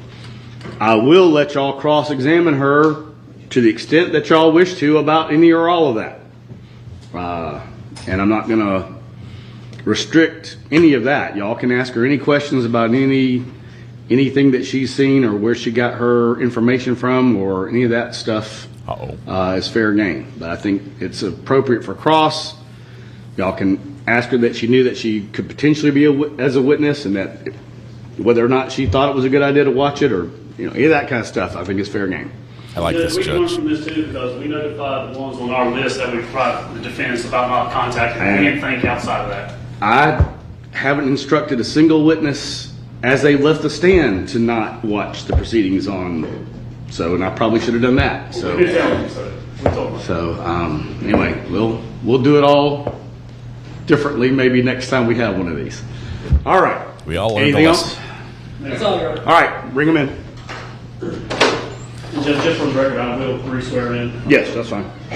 So Martha Jane is Rusty's stepmom. She is the lady that Melody was taking care of. Ma'am, you can just scoot up just a little bit. You don't have to lean into the microphone. It'll get you if you just stay about that distance. Rusty was testifying and told us. There's a Bible over there if you want to use it. On the good old-fashioned Bible. Let her swear in with a hand on the Bible. Rusty told us in his testimony briefly that Martha Jane had a couple guns, and one of them was a .38. And nobody said anything about it. Yeah. Except for us. And that's what brings us here today. We'll hear this as it goes down straight from Martha Jane.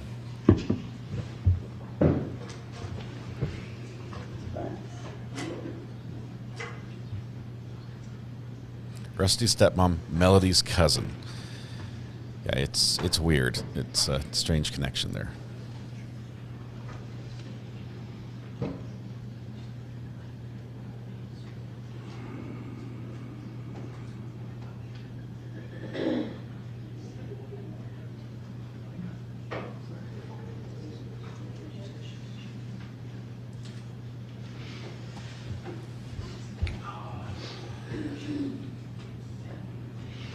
Defense really does not want this testimony in.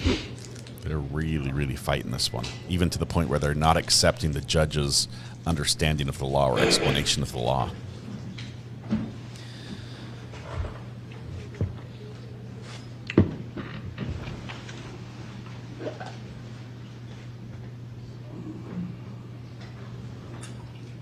Thanks for the comments about the audio. We do work on our audio on our end with filters and compressors and expanders and a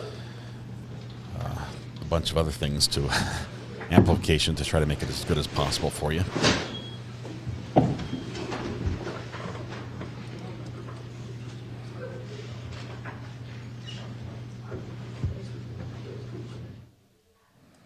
Jury's coming in right now. One of the defense attorneys doesn't stand. Interesting. I thought it was just Melody that wasn't standing.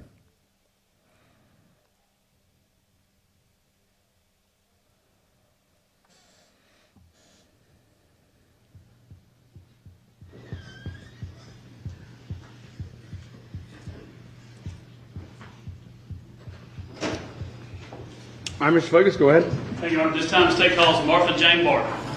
Ms. Barton, you can remain seated. Just raise your right hand. Do you solemnly swear affirm that the evidence you're about to present in this matter shall be the truth, the whole truth, and nothing but the truth? So help you God. I do. Put your hand down. It's the slowest Ms. he's ever Martha, said I want that. you to get comfortable. I'm going to ask you a bunch of questions, and when I'm done, the defense counsel is going to ask you a question. I think it's going to be Mr. Ray that's going to ask questions. If you can't hear what we say or anything like that, just let me know, okay? Okay. Tell this jury your full name for us, please. Martha Jane Barton. And spell your name for us, if you would, please. B as in boy. Arton. And don't give me your address, but tell me the city you're from. Tullahoma, Tennessee. You're going to have to spell Tullahoma for us. Tullahoma. Ms. Martha, tell the jury about how big of a city Tullahoma is. It's about 18,000, maybe a few more. And how old are you today? 84. 84. How long have you lived in Tullahoma? Practically all my life. Do you consider it your home? Oh, yes. Now, if I asked you how many people in Tullahoma you know, how many you think you know? Well, not as many as I used to, but I'm sure it'll come out. I worked at a bank, the same bank, for over 53 years. She knows everybody. And growing up there, I know quite a few.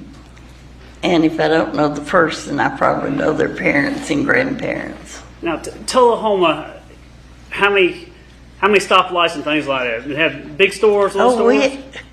We're growing. we have several stoplights, and we're growing with stores that we have a Publix, Hobby Lobby, Marshall's, Ulta. We have a Ross. You have an Aldi's? An Aldi. Okay. Of course, Kroger's. And several banks. Several banks. Now, is it my understanding that you like purses and shoes? Who told you that? Yes, I do. Okay. What type of brand of purses do you like? I guess I have more Michael Kors, but I have.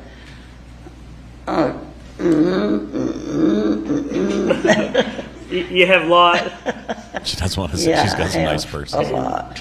I have too many. Yeah.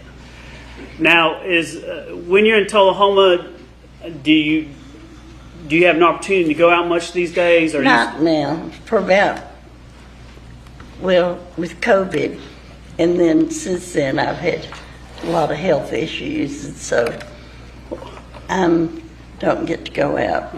Would you just tell the jury about, I know you have some heart issues.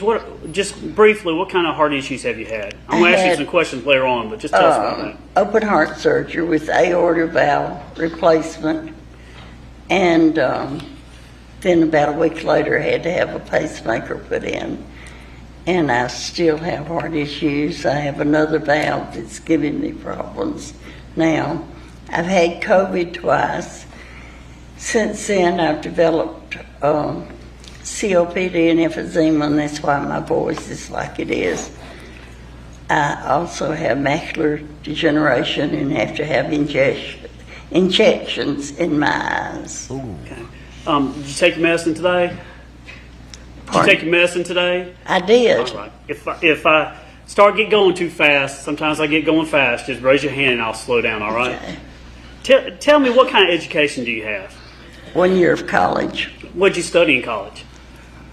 Well, actually, I meant to study psychology in the first year. I didn't. And then I quit and went to work at the bank. We were neighbors to the people that back then, they owned the bank. And so one day I was in there and the president of the bank asked me if I'd like a job. So I took the job and stayed. When you started working at the bank, what kind of job did you start with and what did you end up doing? Oh, well, back then you started posting accounts And what's posting accounts? I don't know what that means. well, checks and deposits, the people's checks. Okay. And their deposits, and all the accounts are everything was done like a ledger, like A's and B's and C's and D's, like that. So like a book ledger, old paper ledger? Oh no, you had a cardboard, a heavy piece of paper that you'd put down in the machine, and so you would put in the checks to take off and add the deposits. And then I went from that to running the proof machine, which a proof machine? Which proves the work that goes through. Okay. Then I started as teller. Then I went to being over all the tellers and over the vault. Went then to doing just CDs and IRAs. And then the last, I think, 16 years, I was a branch manager. Okay, you managed the bank? Did you enjoy that? I did. Did you like working at the bank? I did. I like being with people. Are you a people person? I am. Now, did you work, you said 53 years at the bank? Is that pretty much the main place that you worked? I started out at the old building. They built a new one. And then after that, I went down to the branch. So actually, I worked in 3 different buildings. How many people kind of were employed when you started, and how many people did it grow to, the bank? Oh, we started out with probably 10 or so, maybe 12. And there were over 40 when I left. Did you know them all? I did. That's how I know half of Oklahoma. They have worked at the bank at one time or another. They come in and see you. Now, do you go by Martha Jane sometimes too? Mostly Martha. Yeah, Martha Jane's fine. Okay. Now, I've heard that you go by something else. I was just told, Miss Monica told me this morning, I think I caught it yesterday when we were talking, but do you go by Marty also? Marty. Okay. Is that, how do you distinguish when someone calls you Martha Jane versus Marty? What does that mean to you? Martha Jane is the people that I knew a long, long time ago, family. Okay. When my nephew was born, and he just turned 59, and his mother and daddy referred to me as Aunt Martha, or Aunt Martha Jane, he started calling me Marnie. And so really for about 13 years, his sister wasn't born until he was almost 13. And he wouldn't let anybody else call me Marnie. He said, she's my Marnie, not yours. So then when his sister was born, he let her call me that. And so then, Roy and I had already married, and then when the grandchildren came along, I insisted that they call me Marnie. Now, has some people referred to you as MJ? You ever heard that? Mm-hmm. All right. I'm going to probably call you Miss Martha, if that's okay. It's okay. He chooses another option. Miss Martha. What church do you go to? Church of Christ. How big is that? How big is the congregation? About 175. And is this a church where it's a lot of family and people you relate to? It's a lot of background. No, a few, but not really. It's church family. At one point, did Rusty go there? He did. Yeah, and we know who Rusty is. So yes. I'm going to refer to Roy Barton Jr. as Rusty. Mm-hmm. Now, when it comes to your health, did you have to have some surgeries, open heart surgery? I did. In 2014. In 2014? Mm-hmm. Where'd you go to get that done? St. Thomas, Nashville. How'd they do? How'd they do with that? Was it good? Oh, yeah, it turned, yeah. And, except for having to have the pacemaker put in. And but your day-to-day life is now kind of the same since you're retired. You just try to take it easy? Very. No, you don't set an alarm clock. Now, Miss Martha, are you senile? I hope not. How's your memory these days? Well, I went to my doctor about 3 months ago, and I thought I was having trouble remembering names. And these were people's names that I had known years ago, and I'd think of them. And so when I went in, I told the nurse that I wanted some memory pills. And she said, well, he'll give you a memory test. Well, she actually did it. And it was 30 questions. And he came in the room and he said, Martha, why did you want that? You aced the test. So I said, well, I can't remember names. And he said, well, you're not around people. And these were people, I said, I was paid to remember names. And he said, well, those were people that you were in contact with every day. So he helped my feelings. Good. Who is, I want to talk about your late husband. Okay. And I know this I like to talk about it. I know you do like to talk about Mr. Roy. So let's talk about Mr. Roy. Roy Barton Sr.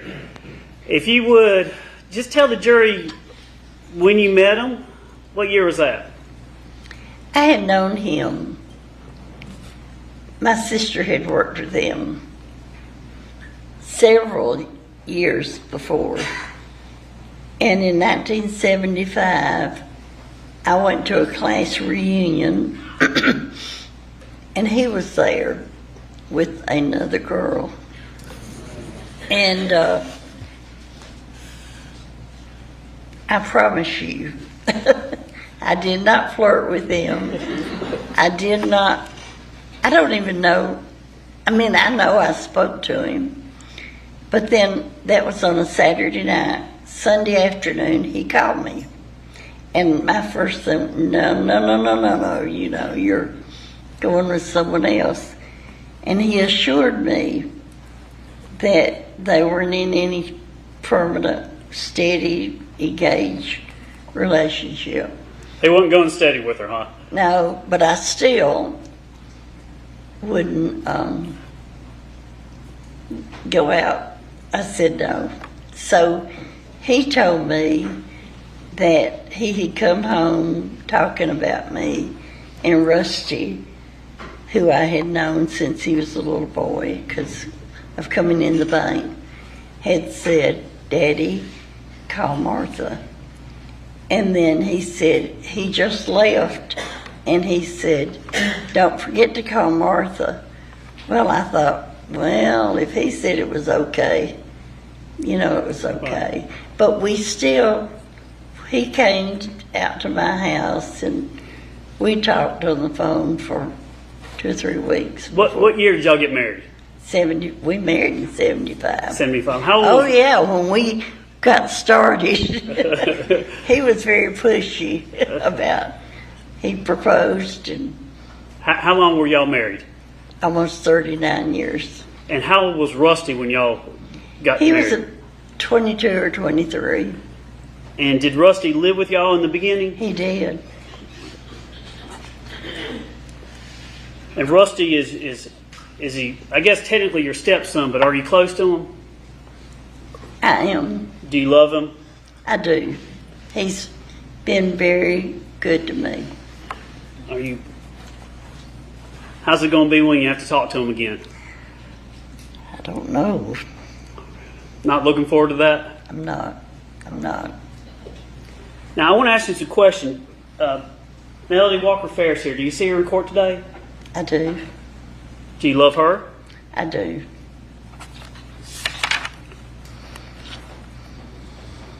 I want to ask you some things about her. But can you tell the jury, I think you've described it as you were from a small family. What's that mean when you were from small? When it relates to how you take Kay Walker and Melody, how's that work? My mother only had one brother, and my daddy didn't have any children, brothers and sisters. So mother's brother had one daughter who was Melody's mother. That's Kay Walker? Kay. All right. She was my only first cousin. And we were very close. Very, very close. I loved her like a sister. Was there a time that you and were living and Kay and Melody came to the house and lived a little bit, or not in your house, but did Kay live with your family at some point? No. Okay. And was there a time that even when you were older that you would spend time with Melody? Oh yes. When I first started working at the bank, well, I didn't marry until I was 35. So when Melody was born, I was 20. And then when they moved to Nashville, the bank would be closed on Thursday. So very often I would go down on Wednesday night and stay on Thursday with them. And sometimes even go for the weekend. Miss Martha, do you like Willie Nelson? I do. When's the last time you saw Willie Nelson in concert? When Melody came and took me to see him in Atlanta. Do you remember what year that was?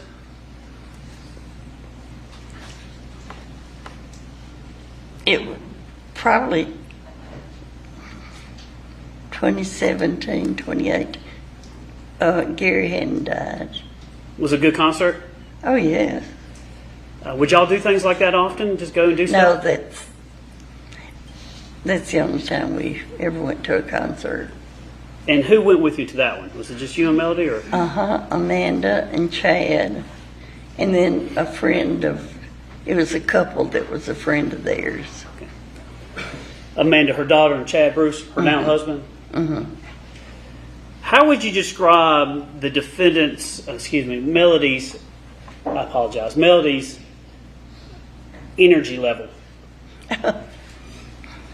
She was like my mom, my grandmother, which had been her great grandmother. How so?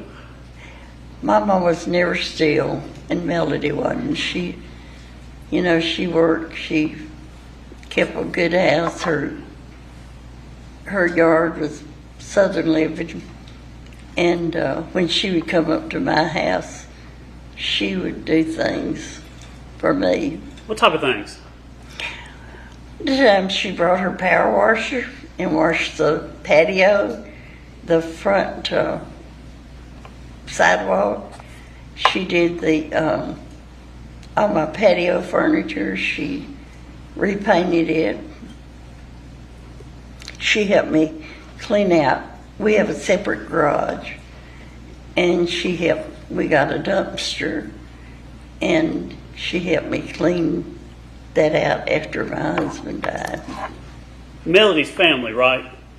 She is family. Would you welcome her could she come into your house even when you weren't there? Oh yeah. She have a key to your house? She did. Did you try to limit her access to your house in any way? No, she was very good to come up at, my husband had one stroke, and he got better from that. But he also was diagnosed with Parkinson's. And then he had several sick spells, and where he'd be in and out of the hospital. And then he had a second stroke and had to go to the hospital and never came back. But she came and took me to Nashville for my doctor's appointments. And my cardiologist in Tullahoma arranged for me to have as many things done in Tullahoma as I could. He knew the situation. I had been a patient of his. My mother and my husband had. And so, for convenience sake, but for those things that I had to have done, she took me to Nashville for that. Because of her energy level, did you ever say to her she needed to get her thyroid checked? I did. She was the Energizer Bunny. This background is Does she like to clean? She does. On a scale of 1 to 10, 10 being the most immaculate, loves to clean, and 1 being as dirty as you can be, where would you put her on her 10 and a half. Now, did you know Gary Farris? I did. What'd you think about him? I like Gary. How many years did you know him? Well, since I got married. So about 38 or so? We went for periods of time that we weren't around them as often, but we went down for when Chris and Scott was born. Of course, then they moved to Birmingham, and during that period, we didn't see them as often. But no, I was very fond of Gary. Was Gary good to you, bad to you, or something else? He was always nice. He came to Tullahoma to visit us a few times. Of course, she came more, but no, he came too. How would you describe how Melody felt about Gary? In later years, they were distant. Ms. Martha, let me ask you a little bit more straightforward. How would you describe the word, what would you use to describe her heart feelings towards Gary at the end of their marriage?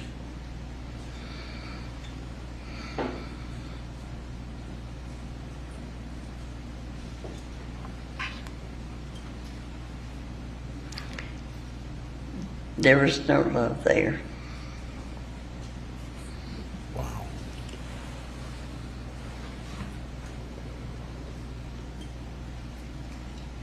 When Melody would come see you in Tullahoma, would she stay with you or somewhere else? She stayed with me as far as I know. How much did you see her interact with Rusty? I didn't. When Roy was in the hospital, there would be times that he would be sicker and she would, with my health, this was before surgery, she would say, you go on home and I'll stay. And a little while, and Rusty would be there. Did you know about them? No.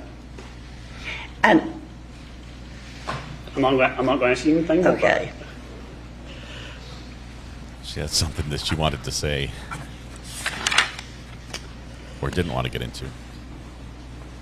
Now, I think you were able to talk to law enforcement twice in this case. Is that right? Yes. Were you able to go back and listen to? I wanted you to listen to those recordings. Did you listen to those? I did. Did you remember much of what was said in, or had you forgotten some of it? After I heard it, I remembered. I didn't before. Do you remember when I think was the first law enforcement that came out and talked to you, was it the TBI? It was. How were they? I think that was July 6th of 2018. I don't know what date, but they came. Would it be? It was at night. After what was going on with Gary? Yes. Okay. Just tell the jury, how were they with you? They were very nice.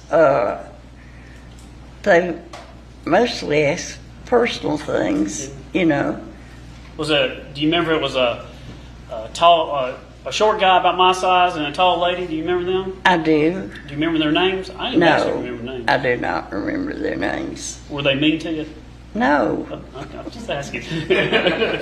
No. Now, when you talk to They them, were kind go ahead. No, they weren't mean. Were I mean, you nervous? I was nervous. You ever talked to law enforcement like that before? In the bank, a lot of times, or I wouldn't say a lot of times, but on occasion, we would have an officer, an FBI agent come in and flip his badge over to you to ask something, and it was like, yes, sir, what can I do for you? Now, you were a little hesitant to talk to law enforcement about what happened to Gary, what you knew? I was. Tell the jury why you were hesitant. I had been told that an attorney had told me not to talk. Who specifically told you not to talk to law enforcement? Melody told me that the attorney told her. But did you end up talking to them? Did you talk to them when they were there? I did. Melody told her not to talk to the Did you know police. any facts or details what had happened to Gary the first time you talked to the team? No. Did anyone tell you facts and details about what had happened at that time? They told me what I suggested wasn't true. And what at that time did you know? When you I talked? knew that he had died in a burn pile. Did you know anything about a bullet? No. Did Rusty give you information? No. Not then. And did you talk in detail with Rusty about what happened? No. Did you talk in detail with Melody about what happened? She would not really in detail. No, not. I never asked the details because she insinuated that they, he just found him. So I thought I believed her. You had no other reason to? You had no other evidence, right? No. Judge, this time on contender evidence states M. Barton 1 through 16, if there's no objection. All the exhibits. 1 through 16. All right, amen. No objections. Ms. Martha Jane, pictures. I'm going to put up on this is something that you provided us very recently. Can you see this? Can you read it? Let me give you a little tiny screen.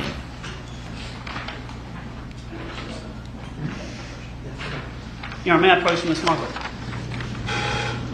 I can see it here. You can see it. Please. Oh, yeah. Let me give this. It may be easier. Now, this is a piece of paper that you gave to us. Is that right? Right. They had asked me, the Cherokee people had asked me the police about the phone calls. And I had told, so I went back on my phone, it's there, and looked back to see when I had when the dates that we had talked. And this, I went back to July the 4th. Okay, is that first one? I had no idea that it happened the 3rd. So I went back on the 4th, and on that first occasion, she did her own cell phone extraction. About a recipe. Hobo beans? Yeah. I didn't know if you drained the beans or not. I was going to make it to take to a church on July the 4th. They were going to do hot dogs and hamburgers, and we were going to take sides. Okay. So I thought, well, that'll be a good recipe, but I didn't know if you needed to drain the beans. And that was my conversation. And then these are the other dates that you found in your records? Then these were the others. She had called on the 5th twice. Okay. and that was from her phone. And then the 6th, she called me from Jackie's phone. All right. And then the 6th from Amanda, 6th from Jackie. All right. 7th, twice on the 7th from Jackie, twice on the 8th from Amanda, and on the 9th from Amanda. All right. And then you put this down on, I wrote it just- on the back of one of your I had boxes. ordered something, hadn't I? Imagine that. But Oh man. I did this because they had asked, and I didn't know if they'd come back. And of course, the phone doesn't hold that forever. Now, because of rules of evidence and things like that, we tend to listen to the recordings and things like that. But I noticed that you remember when the TBI was there on July 6th in July, the first time you talked to them, when they were leaving, you asked somebody about. You asked them, did they know a Jason? Remember that? I did. Who's Jason? He's an investigator for Coffee County. I know him. I know his mother. I know his grandparents. I know his aunt and uncle. And so you just had. I just said, do you know Jason? Dendy. And oh yeah, they knew him. They knew. Now on, I believe July 10th of 2018, the second date after you talked to the TBI, some detectives from Cherokee County, Georgia, came out and talked to you. Do you remember that? They did. Do you remember Detective Hayes? I remember the name. Remember Pope and Hayes? I do. What was Detective Pope like? Well, he was nice. Did you have a good conversation? I thought so. Were you still under the same impression that you weren't supposed to be talking to him? I was. Did you talk to him though? I did.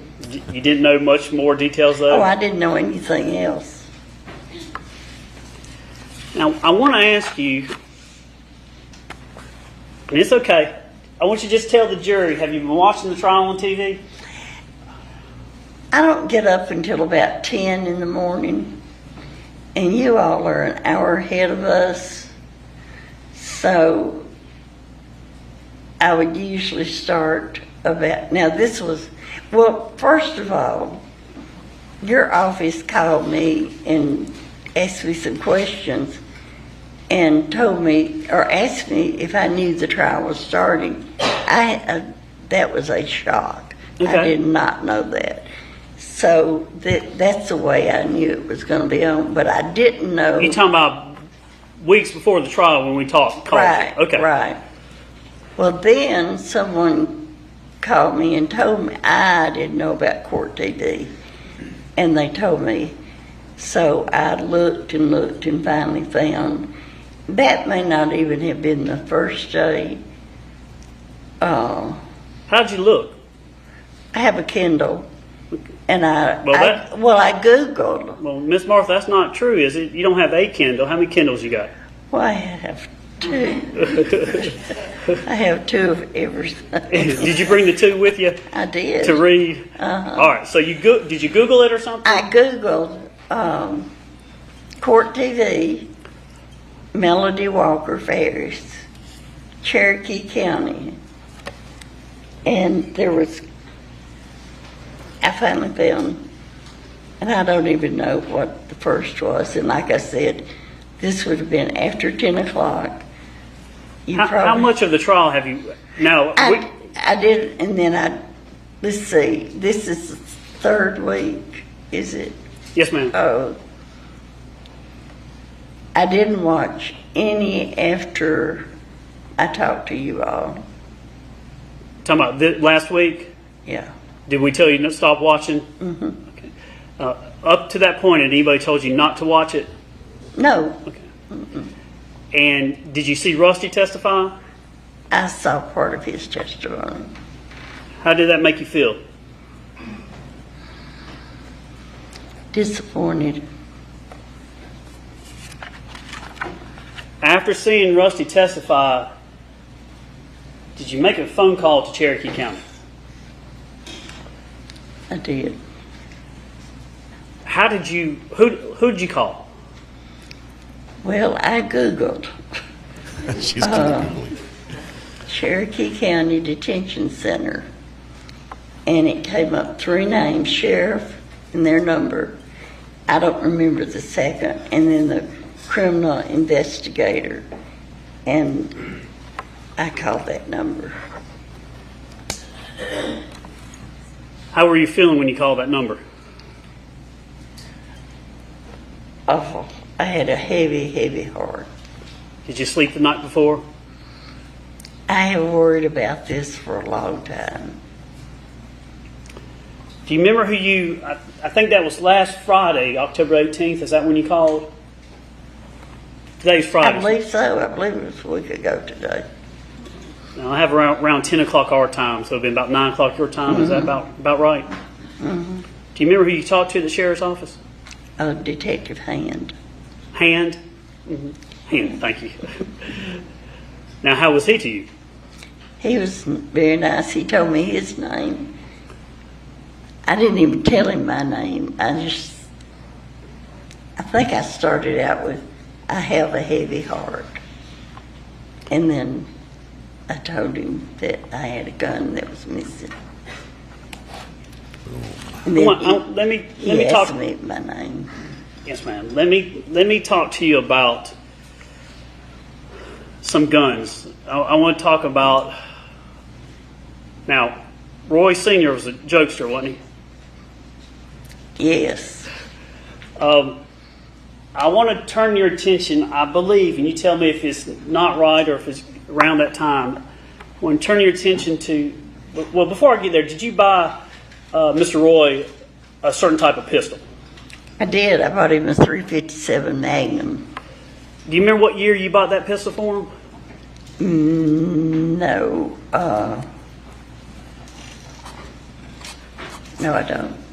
Do you remember? It would have been. What decade are we dealing with? It would have been probably in the early 80s. Okay. You remember where you got it from? No, probably, but I don't remember exactly. We had a gun shop out of Winchester, which was a neighboring town. A Ray Judge that everybody went and bought guns from.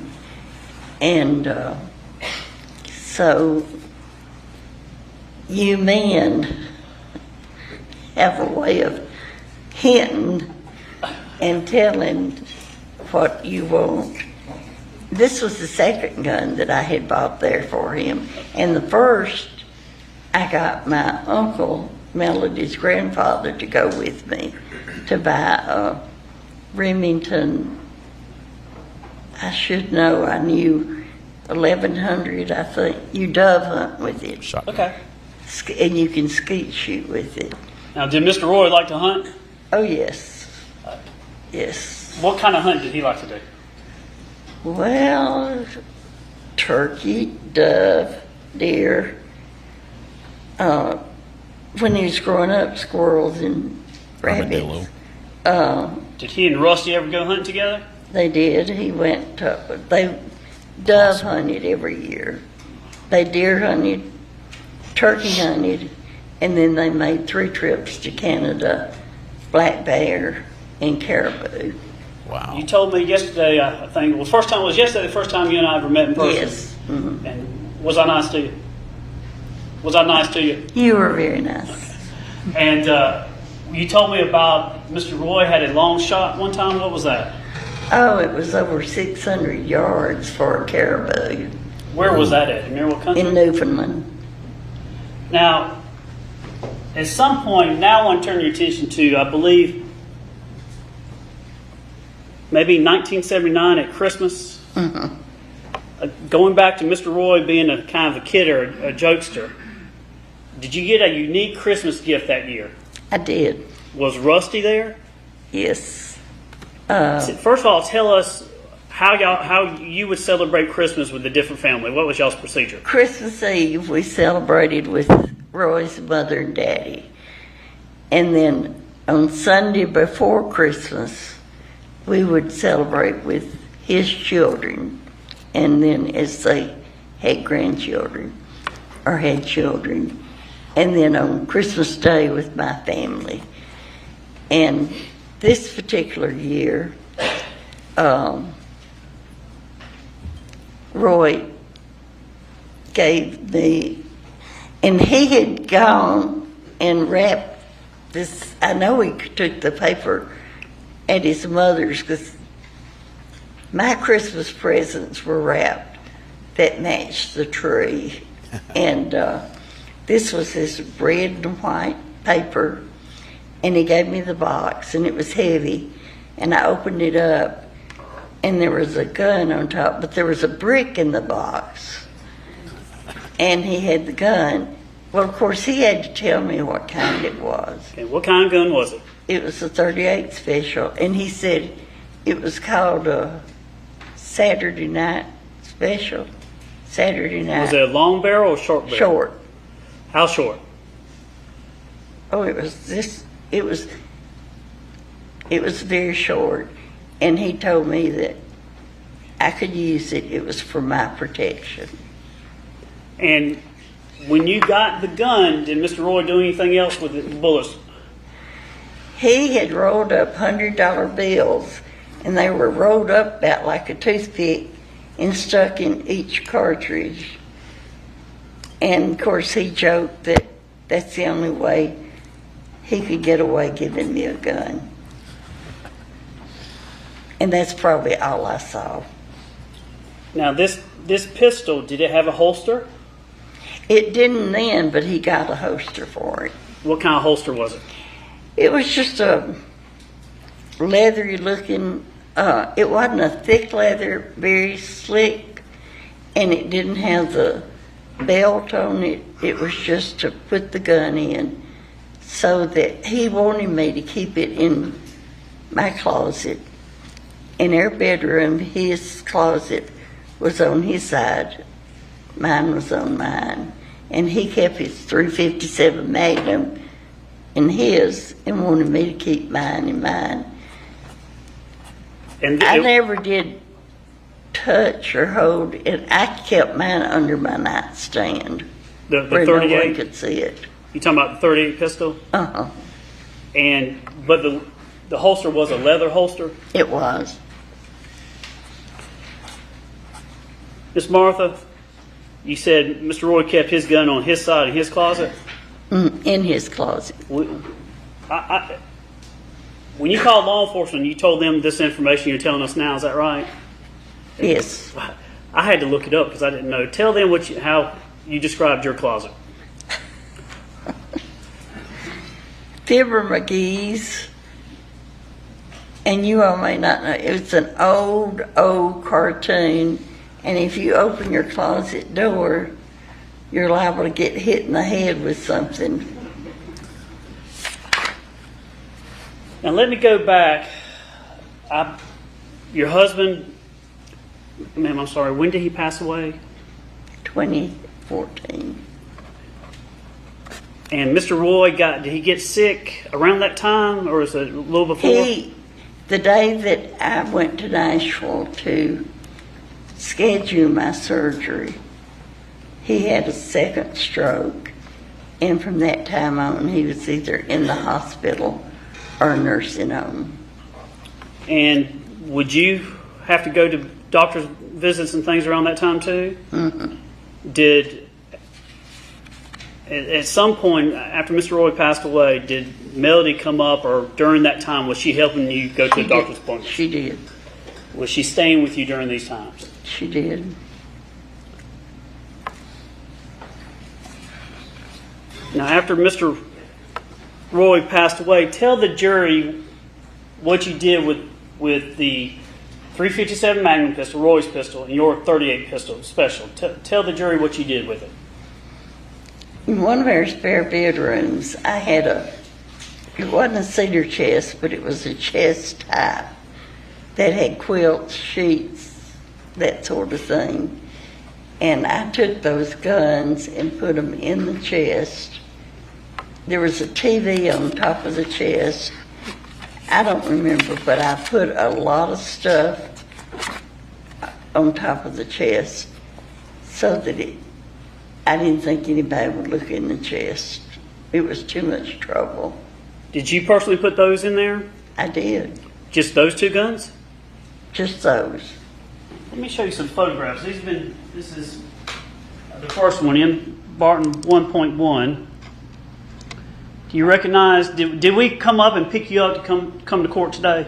Yes. And were you there when they were able to take some photographs of this? I was. Tell the jury what this is a photograph of. This is a gun safe that we have. And I guess because those guns had been upstairs and Roy wanted them for my protection, I put them in the chest instead of in the gun safe.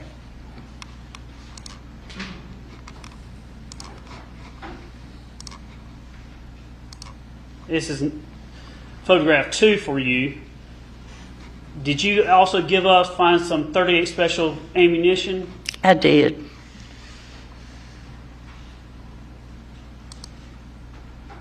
Is this the box that looked like? Yes. Do you remember what all ammunition you had for the 38 special through the years? On my shells that were there, it was a box that had a TGY, which is an old, it hadn't been in business forever. And that's where my shells came from. But they weren't there. So missing this the bullets is the as shells well. that they opened up while you were there? Yes. And that's 4.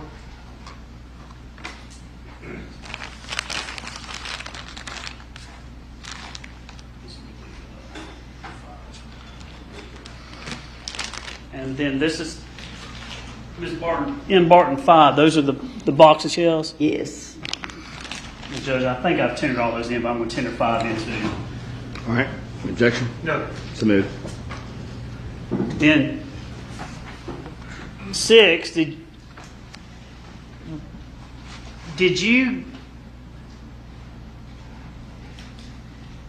the 38 special pistol, I'm going to ask you some questions later on, but just right at the moment, did the pistol go missing?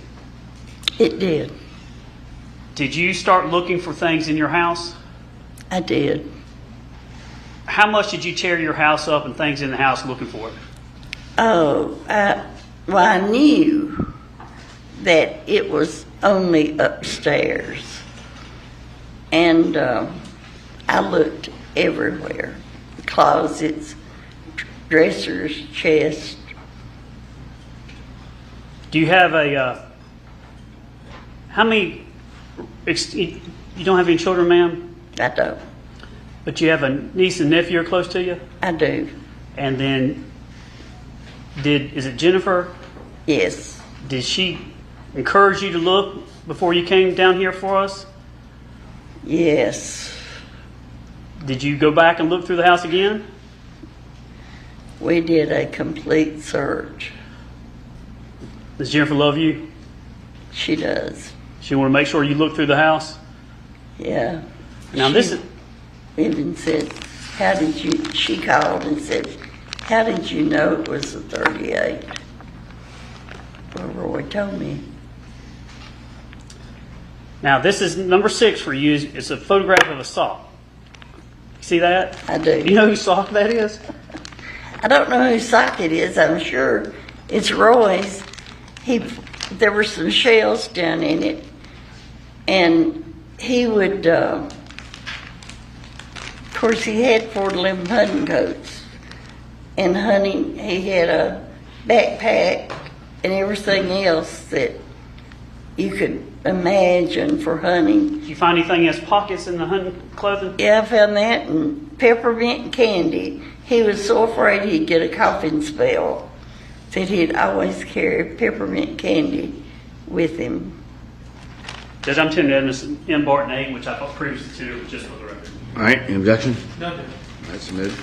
And Ms. Martha, this is the sock with the bullets that you found in there? Right. Do you find any other ammunition for a 38 special in your house? No. But you said some were missing? Were some bullets or ammunition missing? That went with my gun. He bought me a box of shells to go with my gun. Okay. And they were missing. So it's not those boxes of... No, because it was... Do you remember the brand of the one? TG&Y, which was in the mall. And he just went there and bought the shells for me, but they weren't there. Do you know what brand they are? No, I didn't know. These are the bullets that you found in the sock in the photograph 8. Mm-hmm. 9, just the safe again. All right. What is this one? That's a 357 Magnum. That's Roy's gun? Yes. Now, in this photograph 11 for you... Oh, no.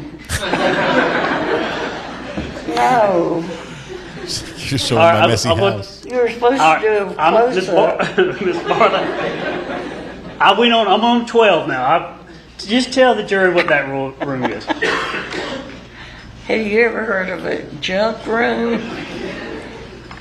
I'm trying to go through and get rid of it. I'm going to have to downsize. And I move things in there. But this is the chest at the end of the bed. Now, I've still got things piled on it. But I had a TV and I don't know what else. I would get, or I do get, my nephew Bruce, who is, he's 59. And, sorry I told that, Bruce. And then Jennifer, my niece, is a little boy, 15. And so he carries things, they both carry things down and carry to Goodwill for me.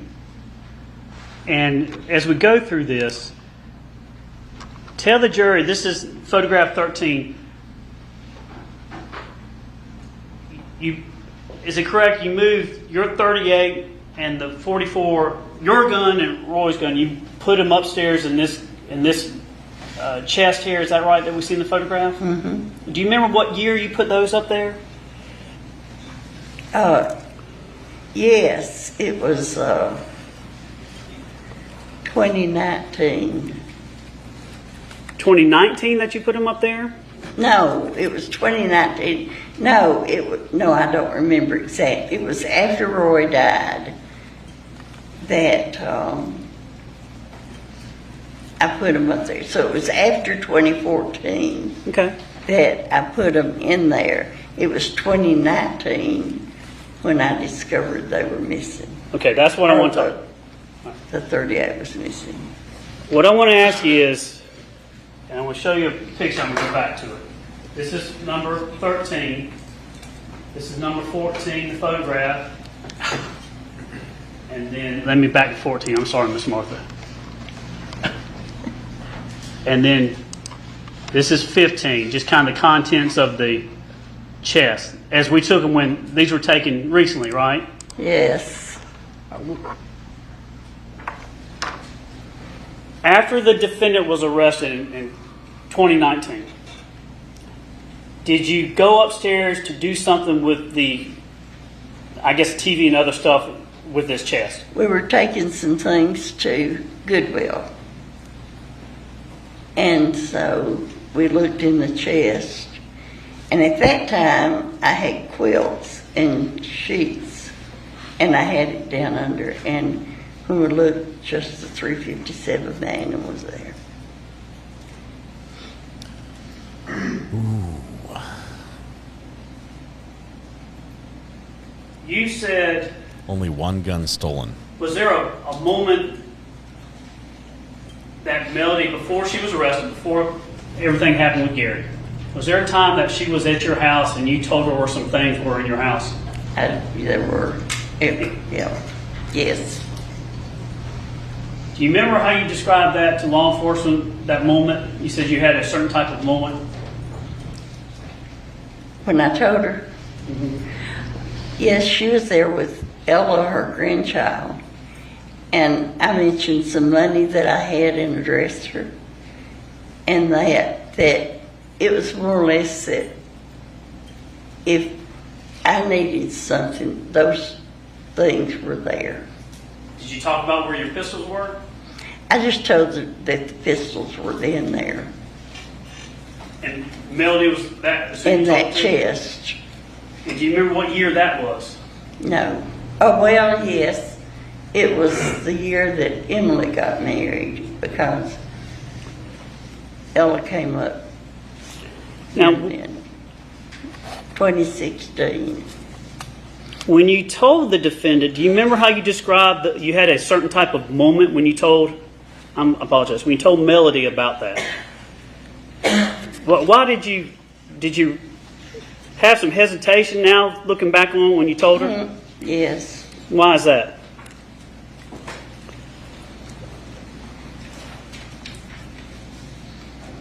Well, it's gone. I don't even know why. Melody and I were very close. She had come and done things for me during this period of time. And before that, she was the only baby in our family for 5 years. And my parents divorced when I was in about the 7th grade.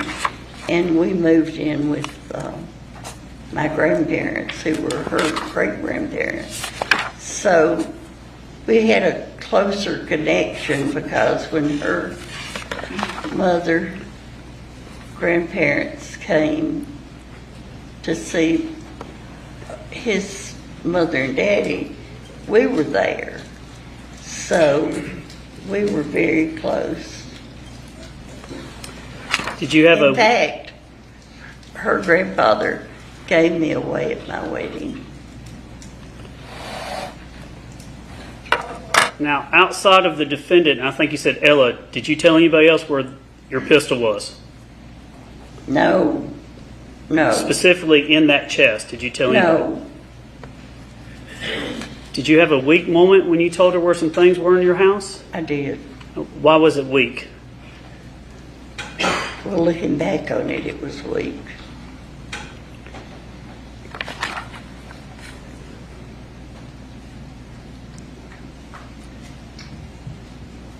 After you were watching Rusty testify, did you hear him and me ask him about guns in your home? Yes. When you heard that, what did you think? Boing. I hope they... Well, let me ask you this way. Okay. When you heard that, did you start thinking about the gun? I thought you would call me. When the two different officers came to question me, they never, well, you heard the tapes, they never asked me if we had any guns. And that was kind of surprising because they seemed to know, about us. But no one had asked you about any missing pistols? After hearing Rusty testify, did anybody know you were calling law enforcement? No, they didn't. No. I just picked up that phone. I picked up the Kindle and it... Was it weighing on you? It had been heavy on my heart.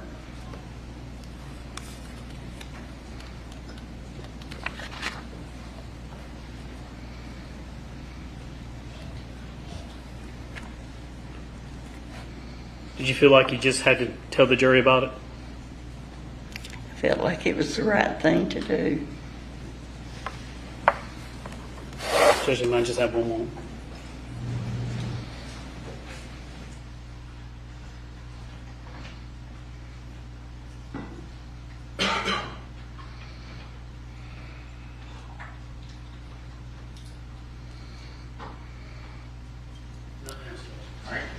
Mr. Ray? Yes, please. Ms. Barton, you just said that it was the right thing to do, right? I did. Okay. But you knew that gun was missing for the past 5 years. Oh. You just testified it was 2019. Yes, from, when I broke my arm and got out of the, she was arrested when I broke my arm and foot. I just asked you, 5 years later is the right time. I was trying to figure out how long it'd been. Okay, 2019, yeah. Okay. That's when it's the right time to let people know that the gun was missing. Right? It had. Right? Yes. Okay. After you've watched a 3-week-long jury trial. I did watch it every day and all of it. Okay, let's go through. Who all did you watch? Did you watch Scott? Part of it. Okay. How about Chris? A little bit. Jenna? Who? Jenna? No, I didn't see Emily? that. I saw part of Emily. How about any of the experts? Dr. Atkinson? Who was he? Medical examiner? I saw part of him. How about the GBI agents that tested the bullets? I may have seen that one. Okay. How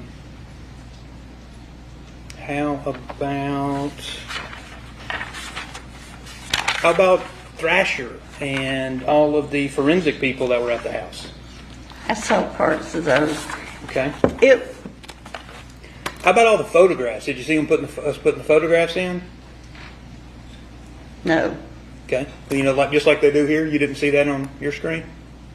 No. Okay. I'm going to come back to some of this. So, in 2018, you were investigated, or not investigated, you were interviewed by law enforcement 2 separate times, correct? Right. Right. That was by TBI agents as well as Detective Hayes and Detective Pope. Yes. Okay. Now, you recall that during your interview with Detective Hayes, you recall Melody talking to you on July the 5th, right?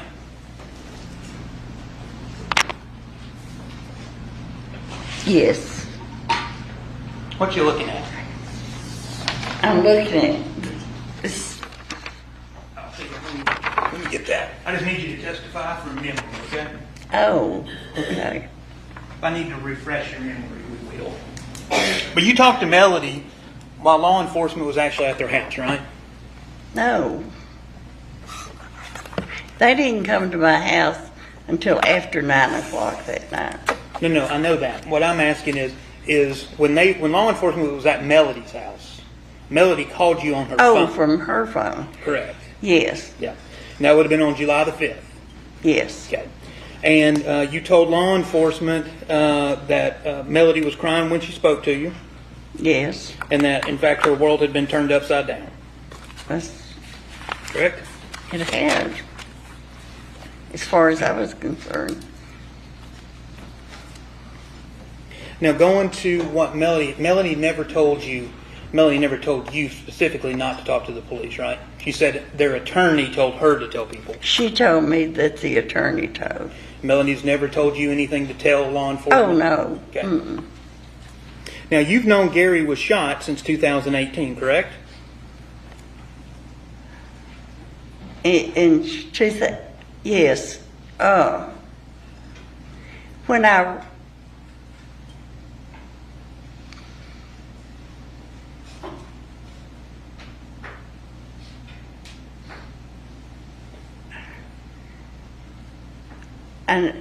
may have known he was shot. Okay.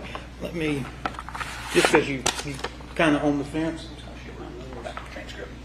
Now, I'm going to show you, this is not a certified transcript. This was prepared by the district attorney's office. What I want to do, I'll point to a line.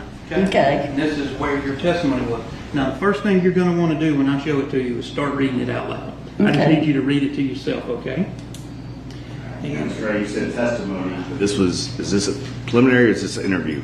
No, this is an interview. Okay, so it's not testimony. Oh, sorry. Right. I meant transcript, I think. Yes. So, not a certified transcript. So, ma'am, so you see M. Barton, that's you up here. So if you read from there down to there. Just to myself. Yes, ma'am.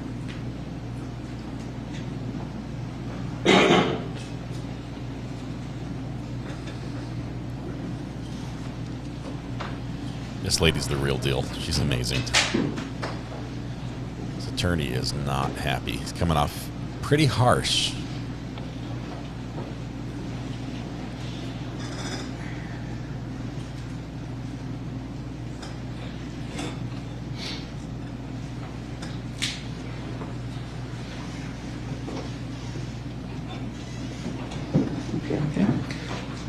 So in that interview, you make the statement that at least someone had told you that Gary had been shot in 2018. Right. Okay. That's what she said. Now, do you also recall in that interview, I think Mr. Fogus asked you, did they provide you with both of the recordings of your interviews from the TBI and Yes. Okay, so you listened to both of those? I did. Do you recall talking with them and telling them where you came up with your own theory about what happened? That someone had come off the road and yes. Someone had come off the road and encountered Gary? Yeah, that to rob. Something had happened. And you also remember telling law enforcement that you didn't think Melody could do this because Gary was her livelihood. I'm sorry. It's my voice that's starting to go out. You remember stating to law enforcement that you didn't think Melanie could do this because Gary was her livelihood. I didn't. And in fact, you said that Melody did not know if they even had money, right? Melody didn't know how much money they had, where it was at, anything like that. She didn't have any control over that. Okay. Melody had nothing in her name. Nothing. Gary controlled all of the money. Right. Okay. And he controlled it with an iron fist somewhat, didn't he? To the best of your knowledge? She was able to buy pretty much what she wanted, but the cards or whatever she used, the notice went directly to him, and he would know. Yeah, he would know what she was buying when she bought it. Yeah. Okay. Yeah. Now, moving on from that a little bit, you'd also talked about you got a woman that cleans your house, right? I do. Does she still clean your house? No. Was she in 2018? Yes, she came while Melody was there. When did she stop cleaning? Just before COVID, she had to have a hip replaced. And then, of course, COVID came, and then she had to have her other hip replaced. How often was she at your house?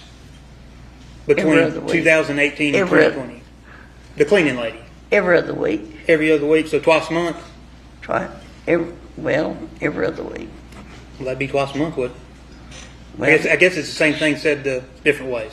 Well, she just came every other week. Every other week, okay. Matter. Every other week. Yeah. Now, you had this lady, and you actually told law enforcement that whenever you go into the nursing home, you're taking her with you? Yeah, I did. But you also... She takes care of me. But you also had some complaints about her, right? She'd move stuff around when she cleaned. Oh, she redecorated it.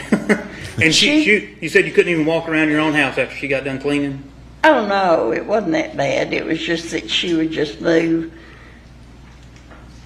For instance, she comes and decorates for Easter and fall and Christmas.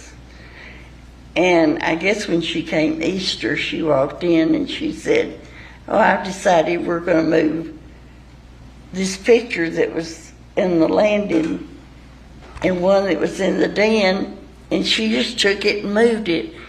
But she cleaned houses for the wealthy people in Tullahoma. Mm-hmm. They had a lot better taste than I did. And okay. She knew, and I never complained about what she did. Oh, no, I understand. But she did move things around in your house. Just that. And she wasn't in the closet. You did state that she likes to get stuff out of the closet, right? No, she didn't get out of the closet. When she first started cleaning, she did a cleaning of the closet, but she did get my clothes out for me when I broke my arm and foot and sent them to the nursing home. she thought I needed to wear, which I ended up wearing. And that's fine. Do you stay at home with her while she's cleaning? Oh, yeah. Okay. Either Roy was there most of the time. Because I still work. Yeah, you were still working at the bank. Right. Okay, so, well, even after Roy passed away in 2014, she continued to be there up until 2020, right? Because you said she left at COVID. Well, whenever it was. Okay. Yeah. You also had talked to law enforcement a little bit about there had been a man break into your house. Oh, that was not like a man. I'll say there was 2010. a boy had broken into your house. Yeah, that was in 2010. Okay. You also have a niece and nephew. I think your nephew is Jennifer, and I just know your nephew's last name is Brayton. Bruce. Bruce Brayton. Okay. Now you had talked about Melody had a key to your house. Doesn't Jennifer and Bruce have keys to your house? They do. Okay. Who else has keys other than, I assume, the cleaning lady? Did she have a key?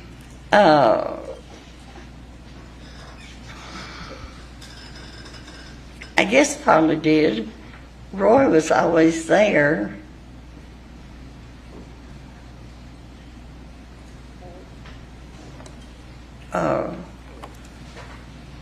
I don't. She may have a key. So let's just and I'm talking relevant time periods 2018, 2019. So Melody's got a key. Cleaning lady may have a key. Jennifer's got a key. Bruce has a key, and there may be other people with keys. No. Well, you're Rusty. Rusty's got a key. So at least 5 people. During all this time, my niece was not coming to my house. During 2018 to 2019? Okay, but if you weren't there, you wouldn't know she was there, right? Well, no, I wouldn't know, but she... And I was just asking, she does in fact have a key, though? She does. Okay. Now, I'm going to come back to that. Well, let me just go ahead and ask, have you talked to... Because you got down here Wednesday night, right? Right. Did they put you up in a hotel? Oh, they did. Did anybody come with you? No. Jennifer didn't come? No. Okay. Bruce didn't come? No. Have you talked to Bruce, let's just say this week? No. Okay. So you wouldn't know that my office called and spoke to Bruce? No. Okay. Now, the bullets that you were talking about, sitting way over there, I couldn't hear you. The bullets you were saying were missing, not the Winchesters that we have in the box. So, can you say it again, what brand those were? I don't know. Or you kept saying they were something. I think there was a store. I can't figure out what you were saying. Well, it's no longer, there was a TGNY. TGNY? TGNY. And it had, you know how stores used to put their sticker on. You probably don't even know that. But, my grandpa owned a Radio Shack, and he used to say Radio Shack and have the price on it. Used to, when you went to the store to buy something, well, it had the price. But I remember that this one had TGNY on it. And I don't know why I remember that. I never shot the gun. I never handled it that much.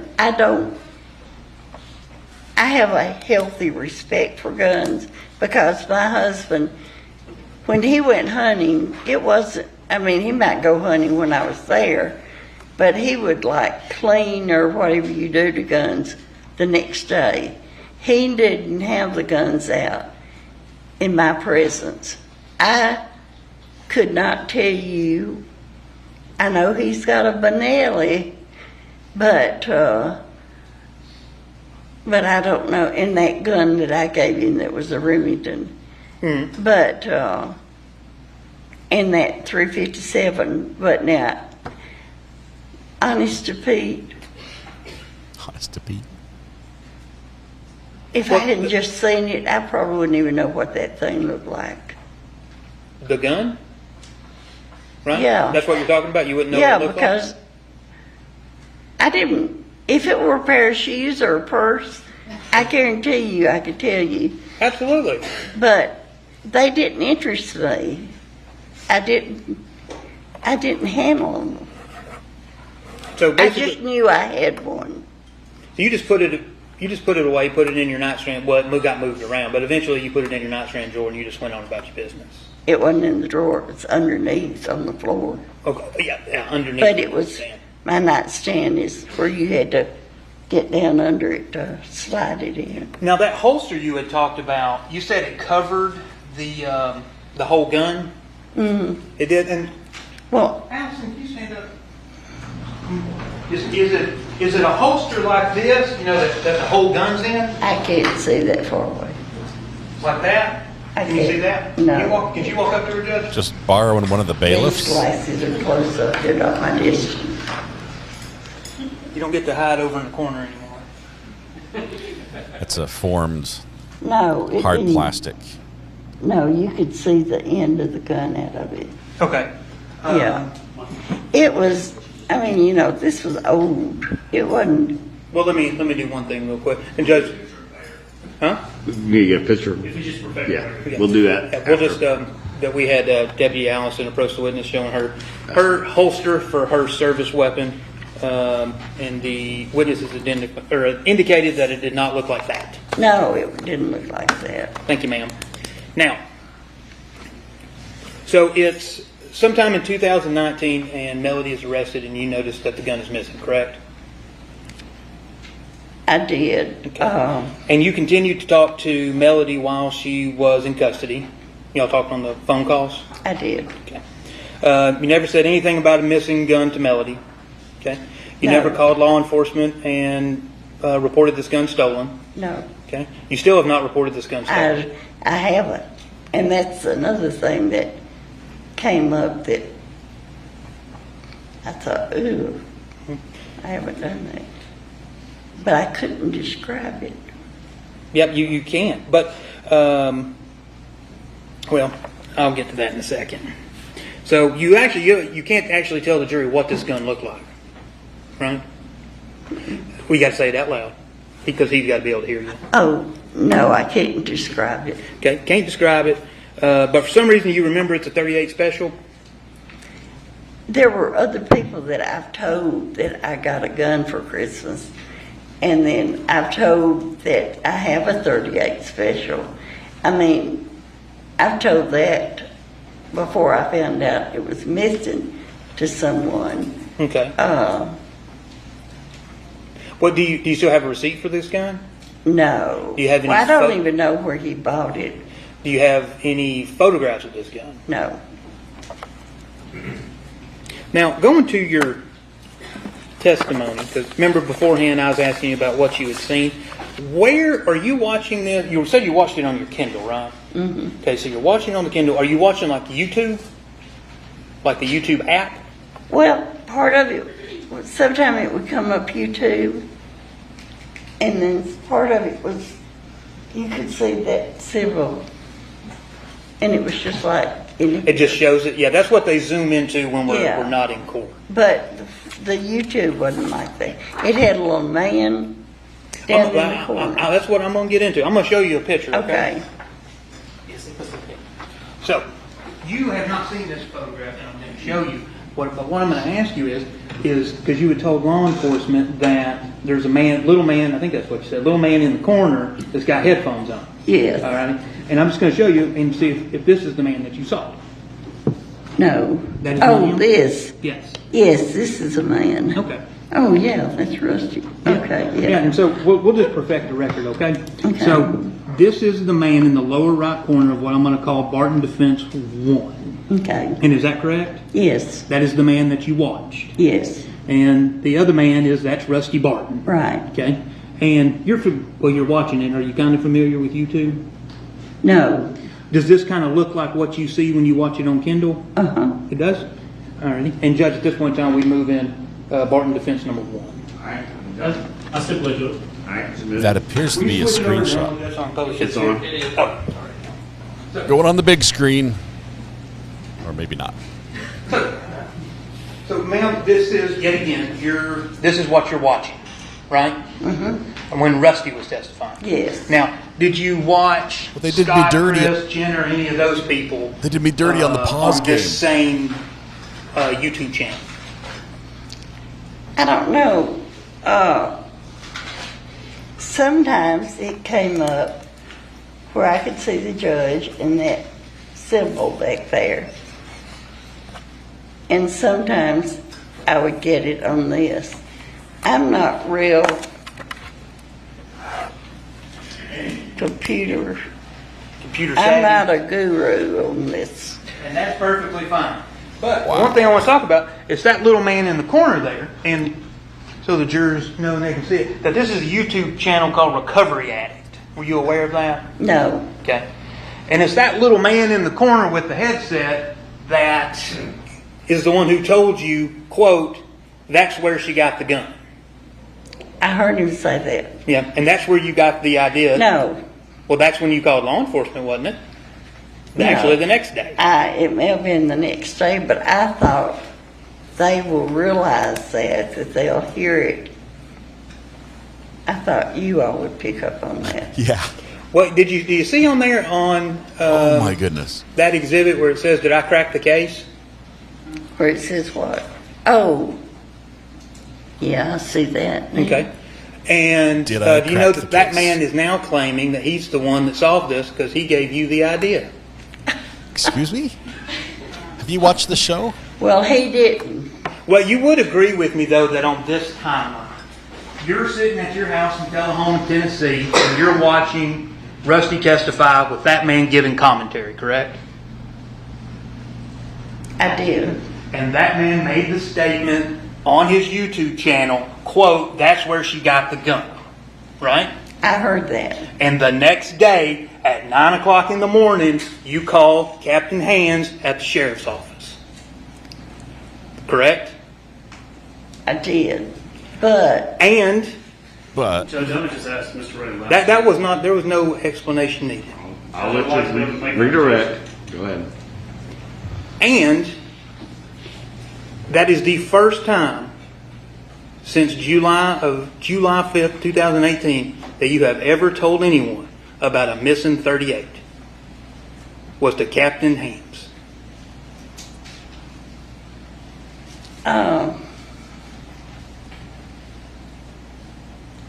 No. Who else have you told?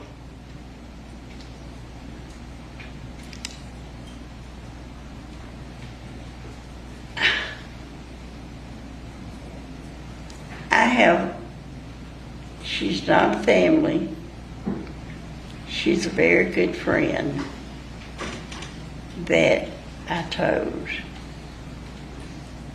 I don't want to get her involved. Okay, so you claim, when did you tell this supposed person? It's probably been over a year ago. Okay. That this was on my heart, and I felt like I should let somebody know. Okay, so you just let this anonymous person know, right? She's not anonymous to me. Not. Well, how about why didn't you? I'm not Okay, you've got a gun missing, and obviously you're trying to imply that Melody took this gun and those bullets, and that's what she used to kill Gary. So that's important, right? You would agree with me. Oh, it's super important, right? Very important. But what your excuse to this jury is nobody's ever asked you, right? That's what you told Mr. Fogans. Law enforcement never asked you in 2018. They didn't ask me. But you didn't know the gun was missing, But so I there was didn't know. no reason to ask you, right? Well, they didn't ask me if I had a gun. If we had guns. But the point is, in 2019, after Melody's arrested, you know it's missing, right? And you don't say a word. I could tell you why I looked.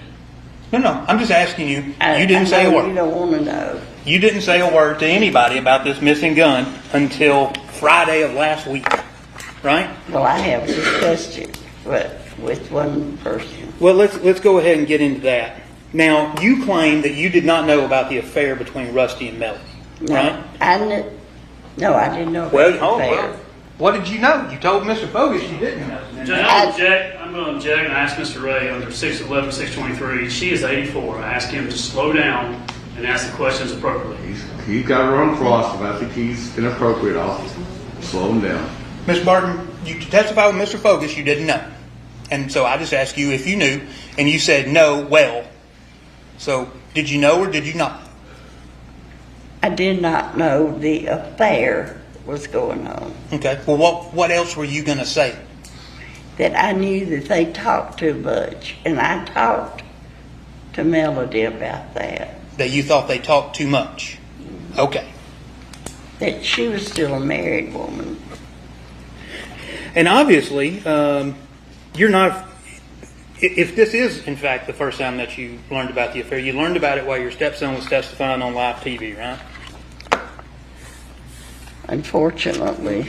And does the little man that you watch that makes these comments during the trial that you're watching, did he ever say anything about the affair that you recall?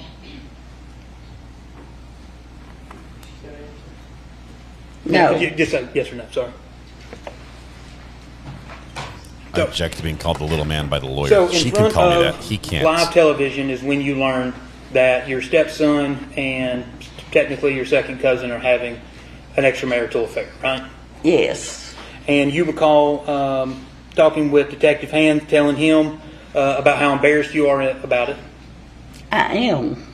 And that I think you actually said that you can't even hang your head up in Tullahoma anymore, right? Hold it up. You can't hold your head up in Tullahoma anymore, right? Got the reference wrong. That Rusty and Melody have destroyed the Barton name. You recall that? I do. Now, with your niece and all of them, or let me ask it this way first off. Do you have you had any communication with Scott and Chris? No. And that would be since, let's just say since 2018. Since 2018, yeah. You have? I haven't. You have not? Okay. No. Do you know if your niece Jennifer, she's had any contact with Scott and Chris? I do not know. Okay. And Rusty's your stepson, right? Right. But you're 13 years apart? Right, because I think he said he's 71 and you're 84. Well, he is, yeah. Okay. But I never thought. So was Roy much older than you? He was 7 years. 7 years older than you? Okay. And you don't have any biological children, correct? No. Right. But you recall talking with Captain Hand. It is Captain. Yeah, Captain Hand. Talking to him and telling him that basically you're not happy that Melody's throwing Scott under the bus, was paraphrase of what you said, right? I wasn't. You weren't? Because in your opinion, even though I know you don't have any biological children, but you were very close with Kay, I believe, right? And y'all talked about a mother should always protect her children, correct? Right. And that a mother should do anything to protect her children. I believe that. You believe that. And it made you sick to see Melody blaming Scott and Chris, didn't it? It did. Okay. And then after the fact.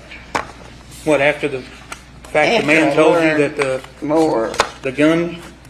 Yeah. So that's exactly it. So you're watching this trial and Melody is disgusting you. You found out about an affair. You've seen her blame Scott. Well, you hadn't seen her. You've seen me and John Luke blaming Scott and Chris. In proper form, he's not asking questions, he's testifying. He's trying to get I'm trying to get to it. It's not a question, Your Honor. It is just a long question. So now I got to start over. Correct. Lost my rhythm. So you have sat here and you saw me and John Luke blaming Scott and Chris, right? I'll break it up. Because you watched the trial, right? Right. You saw us blaming him. You saw Scott come in claiming that he found a gun, right? I did. But I already knew that. Who told you that? Melody had told me that he had found the gun before all of this happened. Yeah. And the... he didn't like that. Yeah. You find out about the affair, right? Mm-hmm. I did. So, and then you see me and John Luke blaming Scott and Chris, right? Or it's technically going on all at the same time. I've seen that. And for you, that's just not good, correct? You can't have a mother blaming her sons, right? Because you just said mother should always protect her children. I'm going to object. He's asked 3 questions, has not given her an opportunity to answer. He has got to let her answer on 611, 623. That was one. That's 3 questions. They didn't let her answer. I just asked you to give an answer. He's trying to get her to answer. He Go has ahead. to give an opportunity to answer the question. She hasn't answered yet. He hadn't let her. I don't think that's exactly what's going on. Keep going, Mr. Ray. Thank you, Judge. All right, so we'll just back up just a little bit, okay? So when you're seeing this, you're disgusted with Melody, right? Especially once you learn about the affair. You won't let me tell what really happened. So no, I'm just asking you, when you learned about the affair and the fact that you already knew she was blaming Scott and Chris, you were disgusted with Melody. Yes or no? I was already disgusted. Not because I knew the gun was missing. But you still didn't tell anybody? No, I didn't. Do you have any proof whatsoever that your husband ever even bought you a 38? I don't have a receipt or anything like that. In fact, in '79, you didn't have. I'm sure you didn't have to register a gun. I don't even know if he went to, and which I'm sure he did, but he could have bought it off of somebody. I do not know if it were new. I don't. If he hadn't told me what it was, but I know I had a gun then, and I know I don't have a gun now. Okay. And you have bullets for it, right? Yeah. Yeah. And since you've watched the trial, tell me who else doesn't supposedly have a 38, but they got bullets for it. Do you know? No. You weren't watching when we had tendered in somewhere up here the bullets found in Scott Farris' barn and bedroom? No. That there were 38 special bullets? I told you I did not see all the trial. Okay. If you had to guess, have you watched half of it? No. More than half? No, not half of it.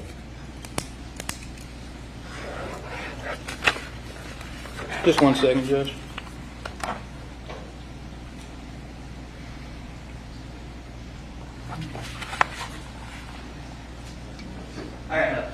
Just focus. I agree. I think we need to take up outside the prison. Just very. You got nothing. It shouldn't take too long. All right, y'all step out for a minute. Kitty kitty bang bang, gifted a membership. Thank you. Oh my goodness. We might play one more time a song for y'all. Does the witness need to step out? No, it's Judge, may we approach over here? They're going to approach. While they approach, we're going to pause that just for a second. Let's see where we at. Let's go to 4. He did me dirty. He did me dirty on that one. And he did her dirty as well. This is the defense trying to make it seem like, well, I think I can understand why I said I'm taking credit for cracking the case. I like to think that it was a little out of context there, but I did have a thumbnail that said, did I crack the case on it? Which is sort of a little clickbaity. I try not to do that very often, but I'll give him that one. I'll give him a pass on that. But his pause game, he paused when I'm like mid, like grimace, half blinking. That was terrible. Sir, that was like, you must have scrolled through the whole testimony to find that moment where I look that bad. And that's the one you enter into testimony. Yeah. Yeah, he took things out of context. If you look at everything I've said, that, all I said was where I thought this was going, and it seemed obvious. I said it because I thought it was clear. The next question they were going to ask was, where is that 38 special, and they never went there. And so I was actually a little taken back when he initially said that Melody, they're going to say that Melody took Martha Jane's gun, and I was like, oh crap, I probably shouldn't have said that. If there's no evidence there, I mean, it looked like logically that's where they were going, and it triggered the guilt in Martha Jane. we're gonna play just a quick little song. We've liked doing this. We're gonna take just a brief break. We've liked doing this with trials before. AI doesn't always get it right, but this time, here's what we have here. Martha Jane picked up the phone today. Told the sheriff someone took her 38. Out in the barn where the hay bales lay. She knew right then her luck was running late.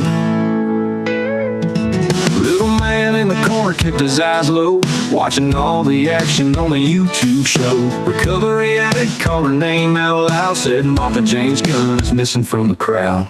Oh, Martha Jane, what's the world come to? When your trusty revolver's gone, what you gonna do? Dialing 911, searching for the thief, praying that someone will bring her some relief. Sheriff's lights flash across the county road, dusty trails revealing stories untold. Neighbors peeking out from behind their screens, curious that someone will bring her some relief.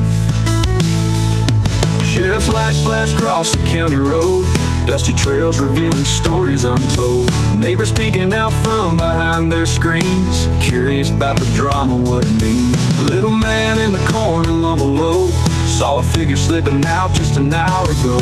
Description's vague, but the night's still young. Hope is hanging on the tip of everyone's tongue. Oh, Martha Jane, what's the world come to? When your trusty revolver's gone, what you gonna do? Dialing 911, searching for the thief, praying that someone will bring her some relief. Oh, Martha Jane, what's the world come to? When your trusty revolver's gone, what you gonna do? Dialing 911, searching for the thief, praying that someone will bring her some relief. Praying that someone will bring her some relief. All right, just took a little bit of break there. We're going to jump back to court here as we have something to listen to. A sidebar with the judge, waiting for the jury to step out. Give us just a minute. Took 4 tries to make that song last night. Let me tell you, the rap version was not good. Was not good.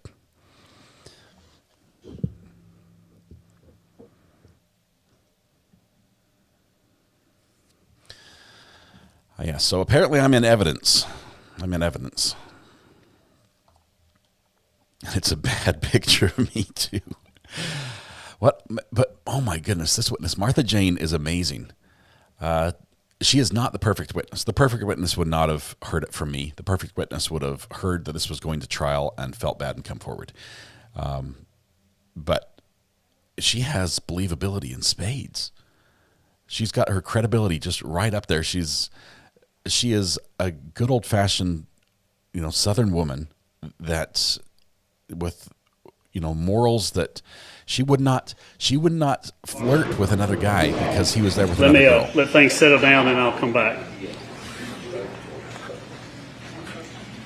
What we want to do is, outside the presence of the jury, because I don't know the answer to this, is at least 2 times when Mr. Ray was asking you questions and you responded by saying you don't want to know what the answer is. Tell me what that answer is. When I broke my arm and foot and I was in NHC, that's when Melody came up there, and that's when she was arrested. Rusty came in and told me that afternoon that they had arrested her and that Gary was shot. I don't have it. I don't know with a gun. He said just like with a .38, and you have both of those guns. I did not know that a 357, well, I said, what? 2 guns, because it just floored me. And I said, what, 2 guns? And he said, your 38 and the 357 Magnum would shoot a 38. So then, that was in July. So I think it was Labor Day weekend that we looked in that chest, and I found that my 38 was gone. And ever since then, this has weighed heavily, heavily on me. Judge, I just have one. What's defense is he? No, I'm just checking. I mean, what you're saying, this is a story that supposedly Rusty came in and said, so that would be hearsay. They want to recall Rusty, then they can ask Rusty if this conversation happened, or they can ask her if she had a conversation with Rusty after or around the time of Melody's arrest.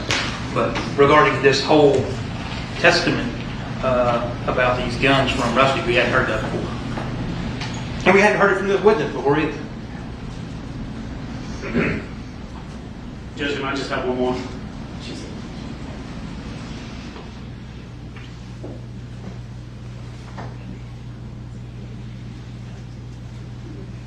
This is weird that the prosecution is for diarying their own witness outside the presence of the jury. Ms. Moore was with us yesterday. I don't remember her telling us this yesterday. Ms. Moore said that she did. I remember her saying that the 57, that the 44 Magnum can shoot, or 357, excuse me, 357 can shoot at 38.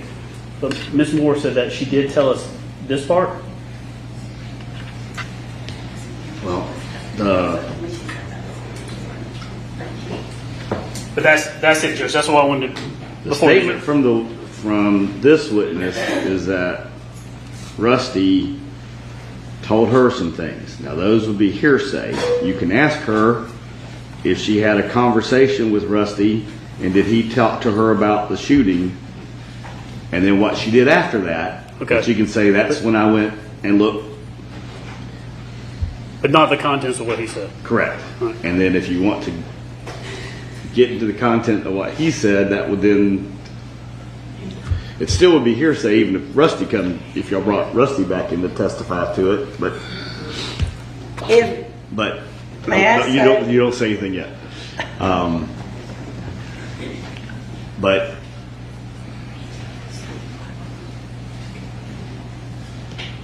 you can ask her if she was informed by Rusty about the 357 being able to shoot the 38. That's not being offered for the truth of that. It's her state of mind. It's just right. Judge is helping out quite a bit on this case. And also, since we had the jury out, I'm going to ask about, we sent you the summary. Investigator Morris.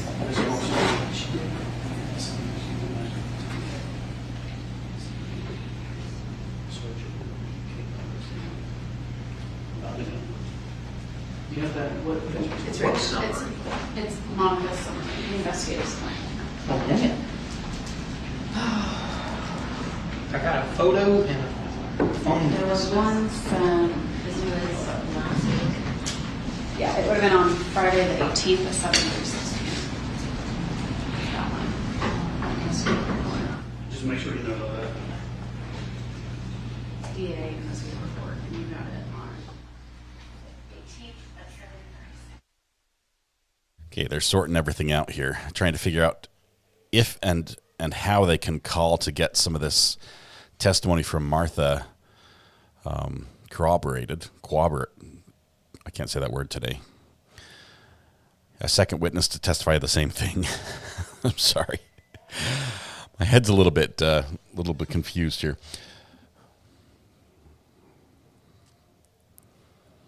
Jurors are talking. We're not allowed to hear them talking to each other, so they've got the mics off for a minute.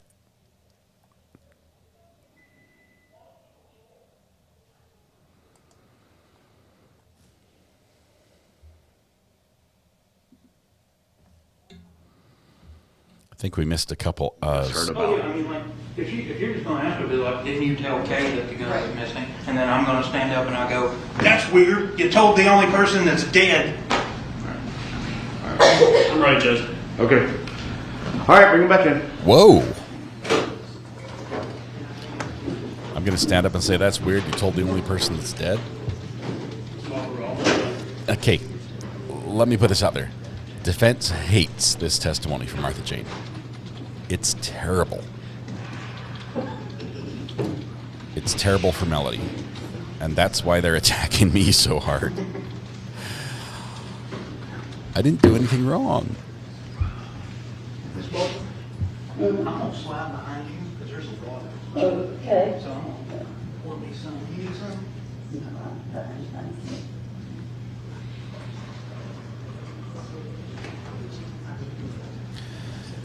I do have to say we. What is your bottle? We reached. Where's what? Your bottle. Where is your bottle? Why are you drinking out of that? We did reach 61,000 subscribers over the weekend. Yay! Party, party! Thank you very much for all those who joined or were new. Welcome.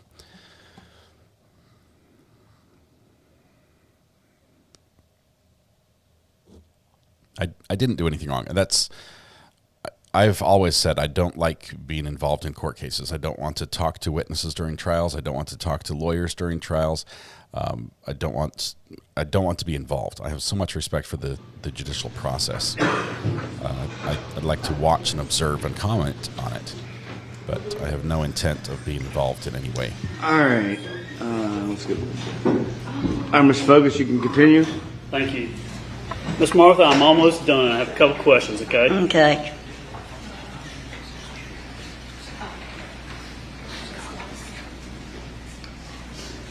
No, you're fine. Okay, I didn't know if it was this or... That's all right. Now, at some point after Melody was arrested, you can't tell me what he said, but did you talk to Rusty about the guns? Yes. And after don't tell me what he said, but did you explain to him about where they were or how they went missing? No. Did he say something to you? Don't tell me what he said, but didn't Rusty talk to you about whether he or did not, say something to me.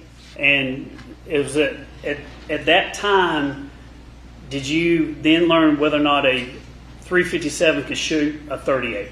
I did. And you hadn't known before that? No. Was it at that point that other things started going off in your mind, or thinking about connecting the dots or things like that? It did. Now, don't tell me her full name, because I know she's a friend. I don't want to get her involved per se, but tell the jury, the lady that cleans your house, what's her first name? Oh, Polly. What's her first name? I'm sorry, I didn't. Polly. Now, how long has she been cleaning the house for you? Oh, well, now, probably, because she had cleaned about 30 years when she quit. Okay. But she didn't quit. Like she comes out and helps me decorate. Or she comes out and decorates. And she can't watch this. Is it Miss Polly? Is that? Polly. Okay, I'm calling Miss Polly. Yeah, that's fine. Do you consider Miss Polly someone that is a friend of yours? I do. Do you trust Miss Polly? Absolutely.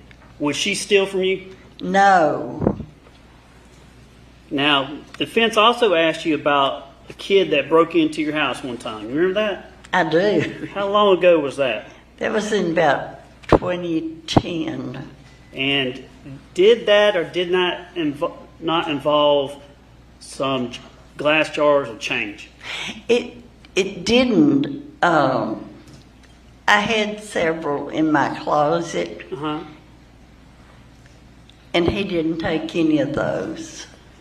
Did you have any connection with that child or teenager since 2010? No. Would you have any evidence that he's ever come into your house and stole your .38 special revolver? No, he wouldn't. No. Now, he went to prison. Do you know where he went? Well, I'll let defense ask you that. Was he local? He was. Drugs? Drugs.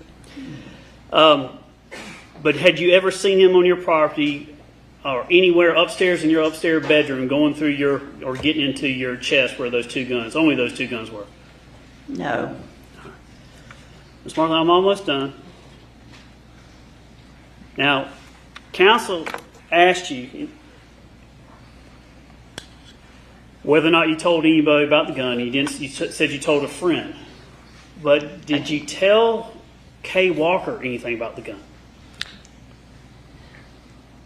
I didn't tell her about the gun.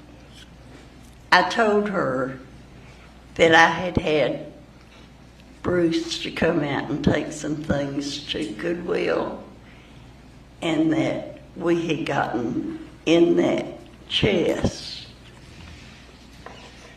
But she didn't even know the guns were in there. She probably didn't even know I had the gun. But you told Miss Kay about the chest and things missing from the chest? No, that we had been in it. Oh, okay. And around that time, were you talking to the defendant on the phone? No, I think when I told Kay that she had been released and I wasn't able to contact her, but Kay was talking to her. Well, after you talked to Kay about the chest, did Melody stop saying something to you? Oh, that's right. I did talk to her because she never told me she loved me again. Nothing further on. Whoa. Ma'am, did you also learn that a 357 can shoot a 38 special from watching the trial? No. You didn't hear us talking about that in the trial? No. All right. Going to the neighbor that Mr. Fogus was asking you about, or the boy that went to prison, that guy, he's actually your neighbor, right? He was. He was. And your house, it's fairly far off the road, correct? It is. So, I mean, you got a really long driveway. You can't really see your house even from the road. Oh, yes, you can see it. You can see it? Because I just had to look at it on Google Street View, and it's a pretty good distance, though, right? It is. Okay. But this boy that went to prison that had previously broken into your house, he's a neighbor. He was a neighbor, but he doesn't even come over to his parents' house anymore. Yeah, anymore. Is that because he's in prison, or he just doesn't come over? No, he's out of prison. Okay, now. he's out of prison. Okay. All right, no further questions. Thank you. Anything else? 1 second, Judge. She said after they had this conversation, Melody no longer tells her that she loves her anymore. Excellent question. Sometimes people have to help me. I forget things. After the break-in with the neighbor, the young kid or the teenager, however he was, did you check to see if your guns were missing? Yes, we did. They weren't. They were still there? They weren't missing. The jars of coins weren't missing. He took a lot of my jewelry. But your pistol was still there? Oh, yes. That's all, Judge. Last chance.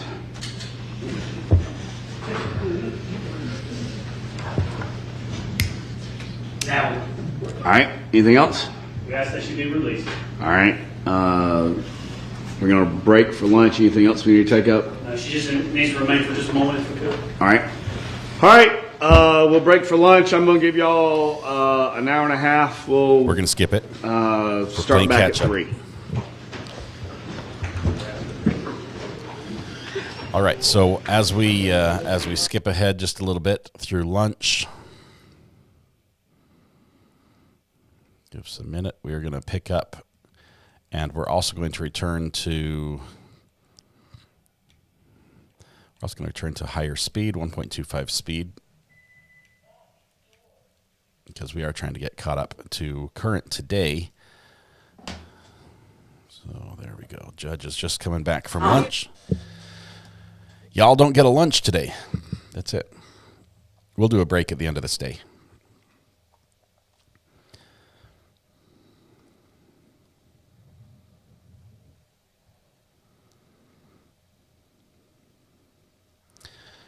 So yeah, apparently I was on the big screen here. The judge has pulled up the channel because he's talked vaguely about us, like YouTubers in general following the trial. And he's sort of a social media type guy. And now we know that the defense watches us because they're going to watch for anything else we might say throughout this trial that might impact something. We had no clue Martha Jane was watching us, but she was. And we're jumping in. We're jumping in with. We're going to catch up with what happens the rest of Friday and then begin what happens today. We'll pick up from there. The reason is, and I apologize for this, but y'all and broadly don't be offended by this, but this is just the way it is. We don't do well keeping secrets. We don't do well when we say no spoilers. The mods worked their butts off when we said no spoilers when this was happening last week. And we were timing out and banning people left, right, and center, and that's not fun. That's not fun for the mods. It's not fun for the channel. People, don't realize they're making a mistake when they say it. We're not good at it. We live in the moment. This is going on right now. We'll get current, and we'll get caught up. If somebody knew of something that happened that was really important, let us know on maybe a call-in or something. But playing catch up a week behind would be a week of dealing with spoilers and people getting frustrated if there's a spoiler that they see, people getting frustrated if they get timed out for something they didn't think was a spoiler. And it's really hard. I have a hard time with it. That's why I'm including myself in there. I suck at this as well. So, all right. We're supposed to be back from lunch here. Just give them one more minute. Oh, there we go. All right. We're on 1.25. We've only got a tiny bit left today. All right. Ladies and gentlemen, I may have said something. I don't know if y'all were in here when we were talking about it, but we have another Zoom witness. And we were working on that for the last few minutes, and we have that up and running. And so based upon us getting this witness up and running and everything seems to be working at the moment, and the defense is going to call this witness, the state and the defense have agreed to allow the defense to call this witness out of order, primarily so we don't have to keep sending y'all back and forth to the jury room, and that it'll become more clear what's going on when this witness's testimony is over. All right. So, Mr. Ray, you can call your witness. We call Camryn Bruce. Ms. Bruce, can you hear me? Yes, I can. All right. Can you raise your right hand for me? You swear and affirm the testimony you'll give before the court will be the truth, the whole truth, and nothing but the truth, so help you God? So help me God. Put your hand down. Okay. Howdy. There is a guy here who is taking everything down that we say, okay? So if you'll just keep your answers verbal so that he can take down what you're saying, okay? Okay. All right. First off, state your name and spell your first name since you have a different type of spelling for it. Okay. Camryn, Kamryn, Bruce, Bruce. Okay. And Miss Bruce, how old are you? 18. All right. And you're currently in school? Yes. Where are you going to school at? NC State. Okay. Do you know Melody Farris? North Carolina. How do you know her? She's Amanda's mom. Yeah. And who's Amanda Bruce, formerly Amanda Farris? That's my stepmom. Okay. And who's your dad? Chad Bruce. Okay. Do you recall the events? Well, before I ask you that, did we send you a copy of your transcript from an interview you gave back in 2019? Yes, I have it on my phone. Okay. Do I need it? No, not right now. Okay. But did you read it? No. Okay, that's fine. If I was 18 and somebody told me to read that, I wouldn't read it either. If I need to point you to a specific page to refresh your memory, I'll just tell you to turn to that page and where to read, okay? Okay. Okay. And if he tells you to read something, read it to yourself, not read it out loud. Okay. Yeah, basically the way it'll go, if I need you to read something, I'll say read it to yourself, and then you just look up when you're done reading, and I'll ask the question again. Okay. Okay, this should be too short. I don't expect to take too much time with you. Do you recall July the 4th of 2018? I mean, I recall fireworks. Is that enough? Well, do you recall going to Lake Lanier with Chad and Melody in 2018? Yes. Okay. Do you recall who all was there with you at Lake Lanier? Kind of. Okay, well tell me who you kind of remember.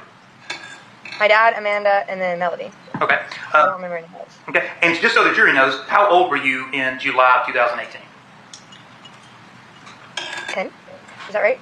I don't know. I was actually about to Wait, look. I'm 18 now, so how many? That's -6. But it was right before my birthday. I was 11. I was about to turn 12. Yeah, about to turn 12. Because your birthday is July 6th, right? Right. Okay. Do you, on July 4th of 2018, do you recall what time y'all left Lake Lanier? No. Okay, that's fine. If you don't know, you don't know, okay? Not a big deal. Did you leave with Amanda and Chad, or did you leave with Melody? I have no idea. Okay. Do you recall going back to the farm on back to Melody's farm, July 4th, 2018? Yes. Okay. And do you remember what you were going to do at the farm? Well, Addison was coming over. We were just going to hang out. Okay, who's Addison? I guess my step cousin. Yeah, I think that's right. They live up in Maine, correct? Yes. Okay. And so you and Addison and Ellie would hang out when they would come down from Maine? Yes. All right. And because all of y'all are of similar age? Right. Okay. Did Addison make it to the farm that day? Yes. Do you have any type of time of day that you and Melody made it back to the farm from Lake Lanier? No idea. Was it in the morning or was it in the evening? I mean, we spent the day at the lake, so it couldn't have been. I don't know. I have no idea. Well, if you spent the day at the lake, then it couldn't have been in the morning, right? Right. It couldn't have been morning time. Okay. Do you recall how long were you there before Addison got there? Not that long. I feel like it was only a little bit. Okay. Do you remember what you and Addison did when she got there? We just hung out, and then I think we might have went in the hot tub, or we wanted to go in the hot tub. I don't know. Okay. Did y'all ever go outside? I have no idea. Do you recall going to see the horses or anything like that? No, I don't remember. Okay. If you could, on your transcript, look at your phone and go to page 17. So she remembered on the initial, but not now. That's why she's getting her recollection refreshed. So mine isn't by pages. Mine is just one long. Yeah, it should on the page in the bottom right corner. There should be page number. I have no page numbers. It's just one long receipt. Okay. That sucks. Can you count through to like a page, or there's no break in it whatsoever? There's no break in it whatsoever. Okay. Whoops. Give me just 1 second. This is 1.25. Both of these people talk fast.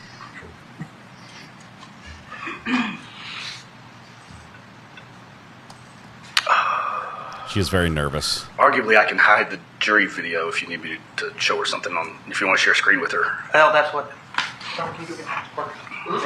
Oh, you got it. Hold on just 1 second. I didn't realize that. I don't know how they sent you a copy that didn't have the page numbers on it. What I'm going to do, Judge, is just share the screen, pull up the transcript. Yeah. I can. So, Camryn, just hold tight for just a second. I'm going to show you the transcript, okay? I can. What I'll do is I'll black out the video to the jury while she reviews it.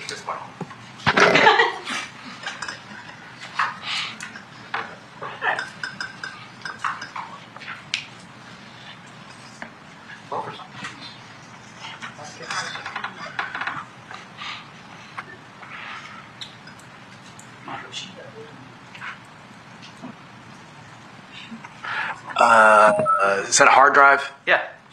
Plug it into the front of the computer. Sometimes that little, yeah, for lack of a better term, even though it has power running to it.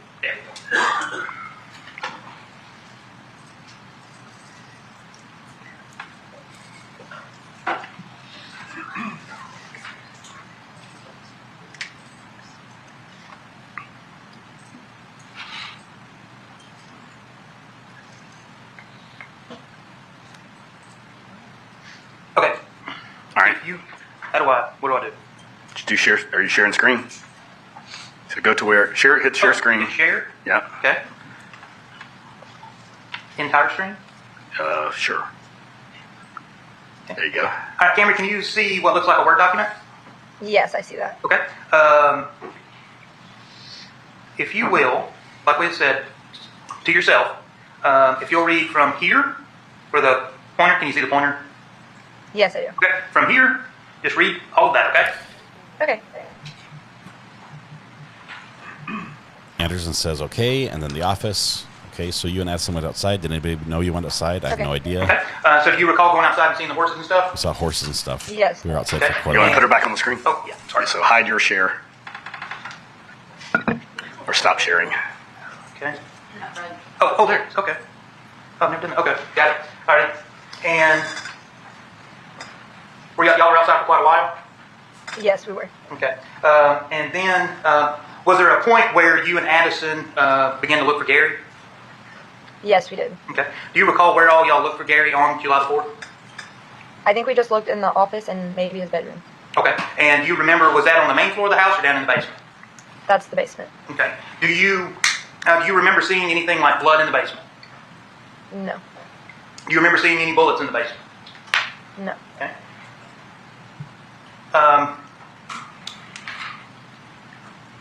Did you notice anything weird, or did Melanie not allow y'all to go outside that you recall? No. Okay. Not that I remember. At this point in your life, I knew Amanda and Chad weren't married. Have you spent a good bit of time with Melody? Yes. Okay. Did she seem any different that day than she did any other day? No. Okay. Do you recall if you and Addison went to the hot tub, or snuck out of the house to go to the hot tub on the 4th? I think we did, yes. Okay. All right. And do you recall how long y'all were in the hot tub? Probably a good bit, maybe an hour or so. Do you remember, did anything strange happen while you were in the hot tub? No. Okay. Do you remember what you did after the hot tub? I think we just went to bed. Okay. Do you remember what time you woke up the next morning? I mean, we didn't sleep in super late, but I don't remember waking up early. Okay. You're probably not going to know, what is a 12, 13-year-old girl's idea of not early, but not late? Like waking up around 9. 9? Okay. Not very late. Okay. That's late. All right. Was Melody there when you woke up? Yes. Okay. I think. And did y'all have plans for July the 5th that you recall? No. Not that I remember. Mm-hmm. Do you remember who was going to come pick you up from Melody's house? I'm pretty sure my dad was. All right. He was already on his way. All right. Did Amanda eventually show up at the house? Oh, yes. Amanda was also. Maybe Amanda was going to pick me up, and then my dad was on his way. They both ended up there. Amanda and Chad ended up at the house? Yes. Okay. And now, just so the jury's clear, we're talking about July the 5th, okay? Okay. All right. So, July the 5th, Amanda shows up. You recall what happened after Amanda got there? She wanted to see Gary, so we started looking for him more. Why start looking for Gary at this point in time? Did somebody say that they didn't know where he was? Because Amanda wanted to see him. No. Okay. They just didn't know where he was, and she wanted to see him because she was there. Okay. Where all did you look? We looked back in the basement and in his room, and then his car was in the garage. Did you ever go outside and search around the property? Yes. When y'all went back down in the basement on July 5th, did you notice anything out of order then? No, because I remember we looked at, he didn't take his CPAP machine, so, because we were trying to see if he left town, but his stuff was all down there. Okay. But you still didn't notice any blood or bullets or anything in the basement? No, it looked like normal. All right. Clean? Mm-hmm. Okay. And yes or no, okay? Oh, sorry, yes. Okay. Do you remember after Amanda arrived, do you remember who arrived next? I think it was either Scott or Chris. I'm pretty sure Scott. Okay. Do you ever recall Scott talking about a gun missing from the basement? No, I don't. I think that might have been when they put us inside. Okay, put you inside. Did you ride on the ATV with Chris and Ellen? Or I'm sorry, Chris and Addison? I thought it was Scott. Maybe it was Chris. I guess. I was on an ATV, but I don't know who was driving. And I said ATV just because that's what my mind goes to. It's kind of like the RTV thing, right? Like a golf cart type thing. Yeah, let me just, we've got probably 1,000 photos of it, I think.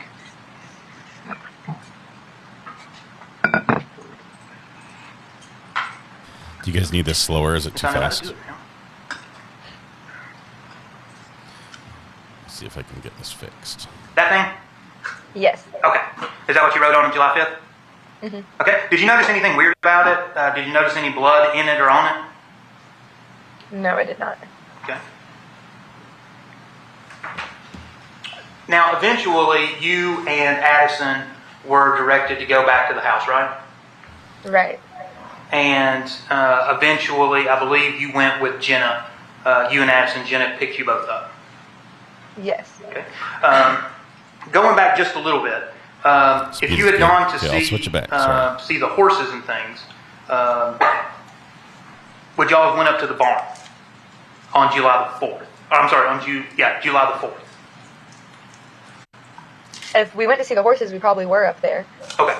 Because remember what I just had you read? Y'all went and saw the horses, so y'all would have been up at. Yes, we did. Okay. And obviously, I know this has been a long time ago. You were actually interviewed in 2019, right? Right. Okay. So essentially, a year after all of the events on July the 5th. Correct. All right. And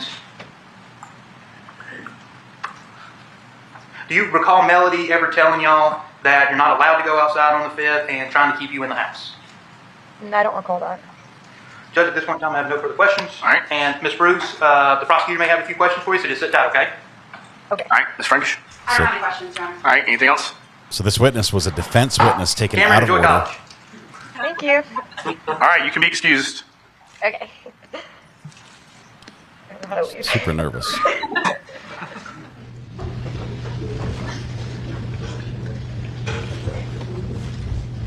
All right, now that we have finished with that witness out of order, any other evidence from the state?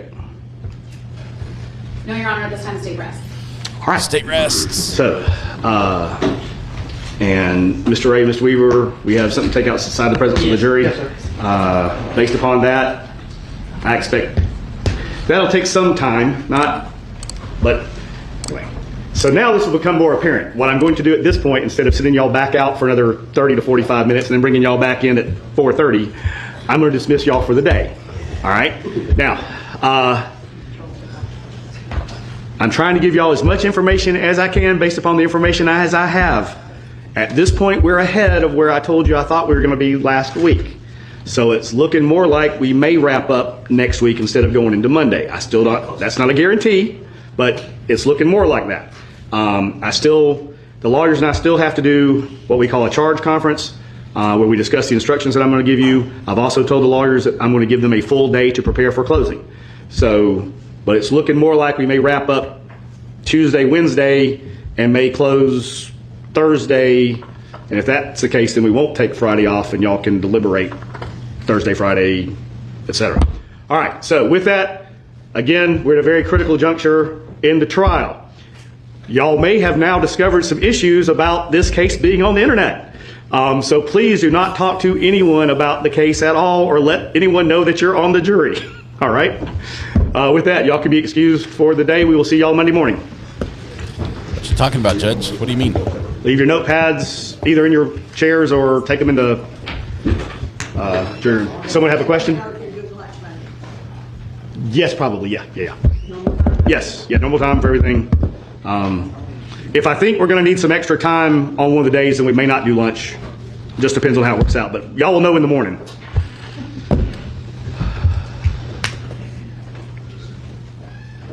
All right, y'all want a few minutes? Are y'all ready to jump? Okay. All right, we'll give them just a second. Let's take 5 because they're going to be in and out of the hallway. So let's let them leave, and then we'll take it up. So we'll take a 5-minute break. Well, they take a 5-minute break, and I'm on hold with the IRS. We're going to skip ahead just a teensy bit. We're almost done with the day, and then we're going to be picking up where they began this morning. Trying to get all caught up. We should be all caught up by the end of the day. Let's see here.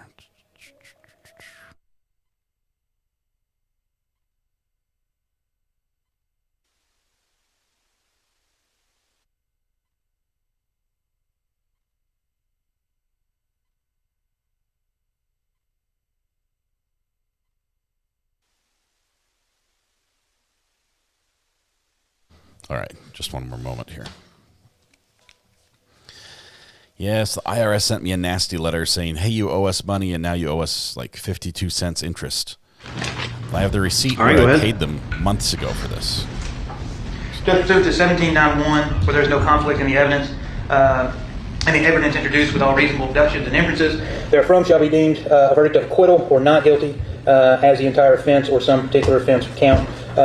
Starting with the aggravated assault count, the way Ms. Farris is indicted, she did then and there make an assault upon the person of Gary Wayne Farris with a deadly weapon, a handgun, by shooting Gary Wayne Farris with a firearm. The court has heard, nor has the jury, heard zero testimony that Ms. Farris either possessed a gun and actually held a gun, let alone fired a gun at or into Gary Farris. The only evidence is that there is a bullet, which, according to their medical examiner, he cannot say to a medical certainty that Mr. Ferris was shot while he was actually even still alive. Even though he has certified this case as death by gunshot and homicide, he was still unable to tell us that he was alive when he was shot, how he was killed, any vital organs that the bullet may have passed through. Also, under 1791, the defendant shall be entitled to move for a directed verdict at the close of the evidence offered by the prosecution or at the close of the case. Then, even if he fails to introduce any evidence, and we're going to be introducing plenty of evidence. If the court finds that the state hasn't met their burden beyond a reasonable doubt as to the aggravated assault is the predicate count for felony murder, so both of those will go away. So as to those, if there's no evidence other than Ms. Ferris being at the residence on July 3rd, July 4th, in that time frame, is really the only evidence that says, is what the state is using to say that she is the one who committed this crime. If in fact there has been a crime committed at all. So they merely haven't met their burden as to an actual assault, considering there's actually no physical evidence that she assaulted Mr. Ferris. There's no eyewitness evidence that she assaulted Mr. Ferris. At best, there is just text messages and speculation that they were angry with each other over a vacation that he was buying for Chris Ferris, and somehow that led to this alleged murder.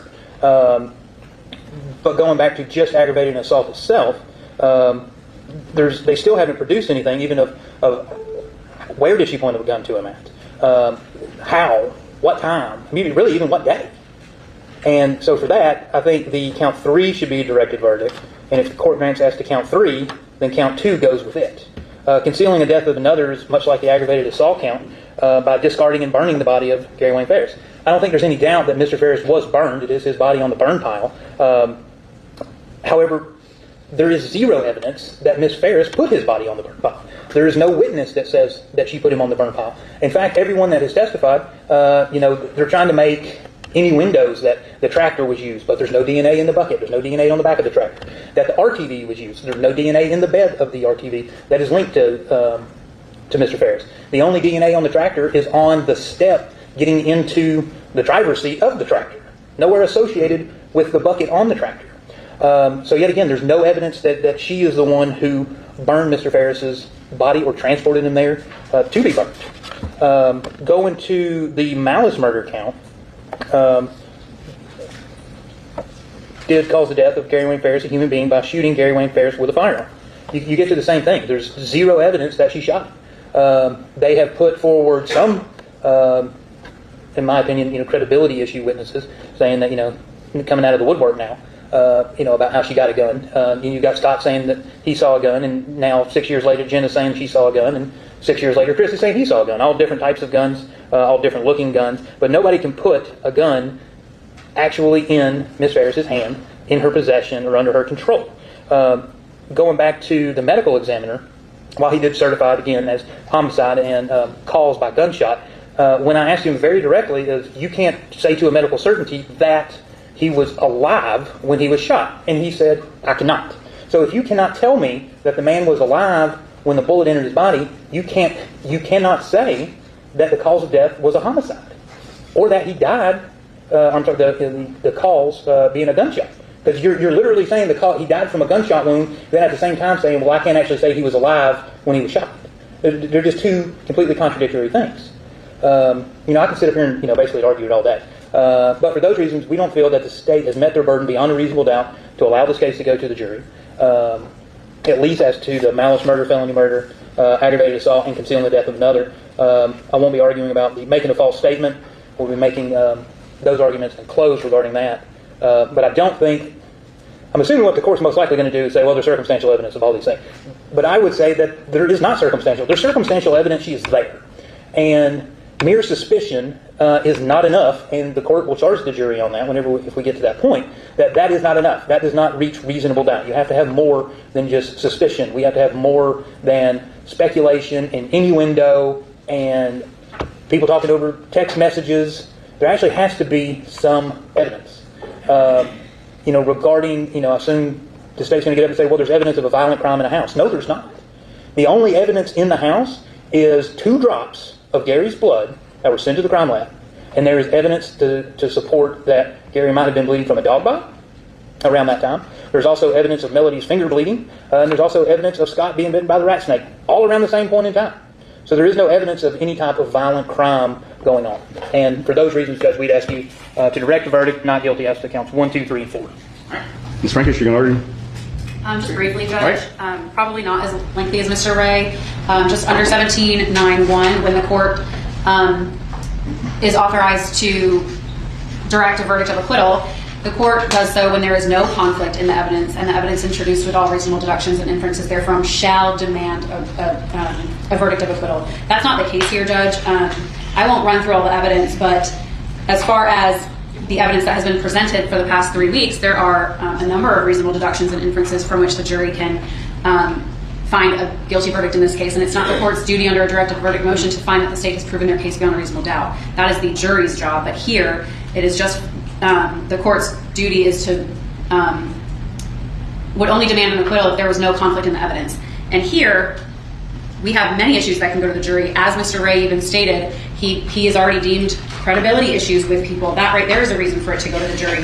He has discussed issues with mere presence and the physical evidence found and individual statements and testimonies and where Ms. Farris was located. There is conflict in all of that evidence, and that, Judge, for that sole reason, this court should deny their motion. And also the inferences that the jury can make based upon the evidence that the state has already introduced, and as long as there is some competent evidence, even if it's contradicted, then the case should go to the jury, and that's what we have here, Judge.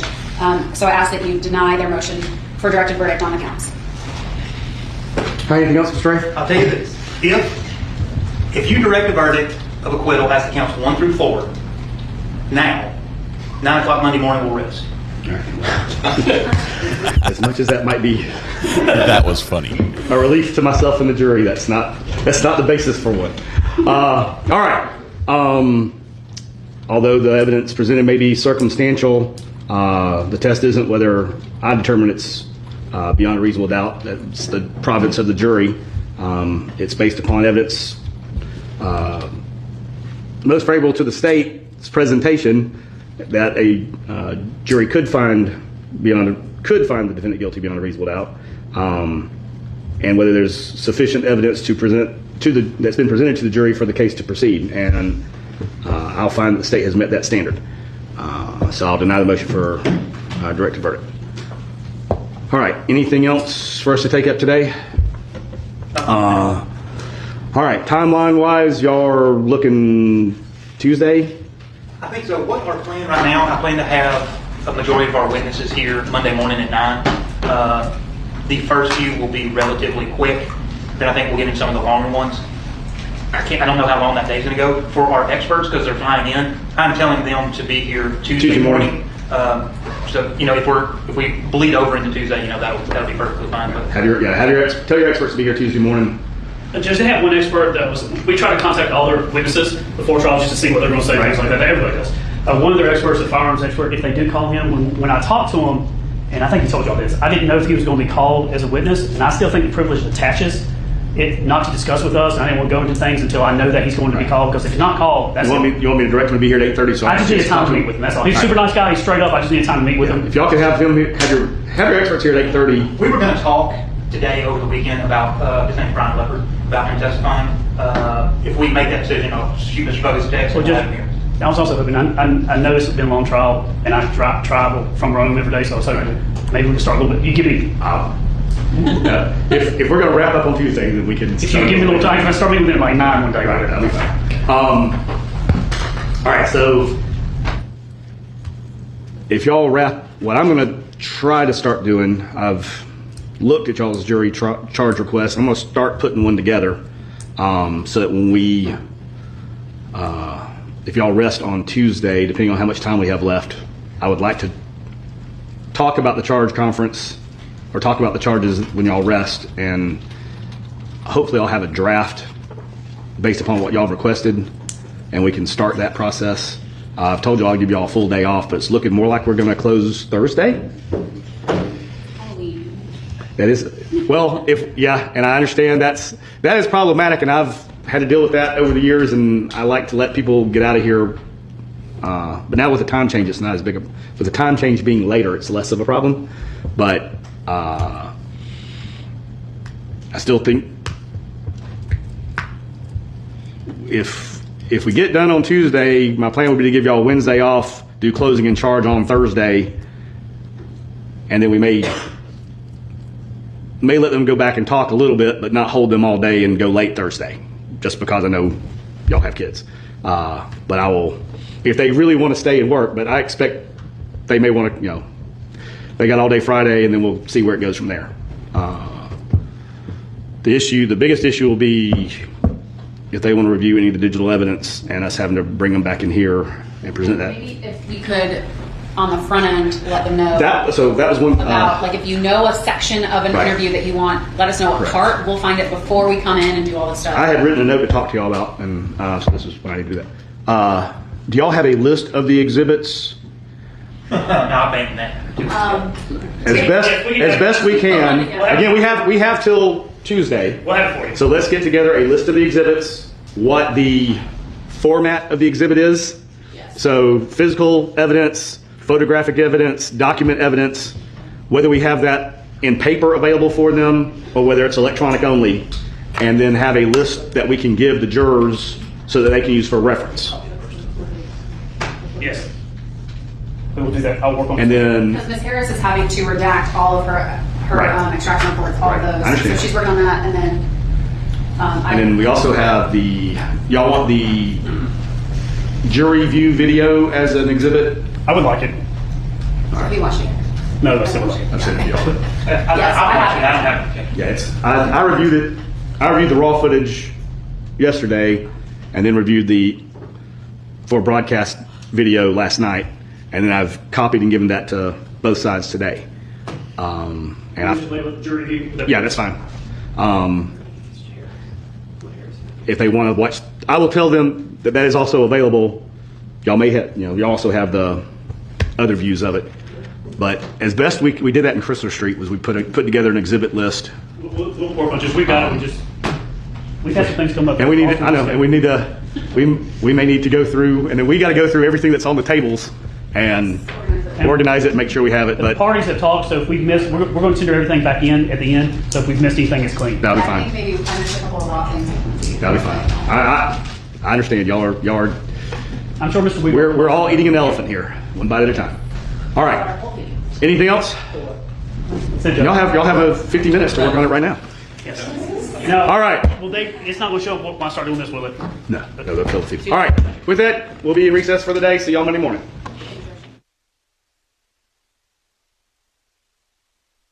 All right. So as they are done with that, and I'm still on hold with the IRS, we're going to take a brief lunch. We're going to come back and start watching today's happenings in the Melody Farris trial. We're going to skip the breaks. Probably not a ton of speed watching it. We'll just work a little bit later tonight if that's all right. Ellie is law enforcement. We're on 184 on the count. That's correct. We're going to take a break so I can get a bite to eat because I have not had breakfast yet today and it's killing me. So, wow, what a day! What a day in this trial. I guess this is number 4 for us that we're part of in some way. If you count the Crumbly trial, where we're counting the sorry, not sorry counters of Shannon, the Maya trial, where we got screenshots of all the people who super chatted us, and the whole juror number 1 issue. Zachariah Anderson trial with Judge Schroeder listening to our live stream in court, and now here with Martha Jane listening to us and saying, yep, that was what happened. I need to tell somebody. 4 times. Let's leave it at 4. 4 is enough. 4 is enough. So, thank you all. Tonight when you go home, please hug the people you love. Smile at someone, make their day just a little bit better. And please stay safe till we go live again in just a minute. We're going to portal over there. We'll portal to the afternoon session so you can catch up. I do need shorts of these. I haven't saved any of them. They're all on YouTube, but I haven't saved them. I've said we're going to break for about an hour, but it's probably going to be 45 minutes. Is that all right? I'll change the time. It might be less. It might be half an hour. I just need a bite to eat, and that's it. We are going to switch back to the thumbnail. I haven't updated it yet, but I've got the old thumbnail on there, red pen. We'll see you guys in a little bit. What's probably gonna happen is I'm gonna be on hold until the IRS stops their hold music. Hello? I'm still on hold. So, as soon as the IRS, it might be about half an hour. It said it was about 40 to 60 minutes of waiting. I've been waiting for half an hour. So, all right, guys, we'll see you after lunch in a little bit. Bye-bye.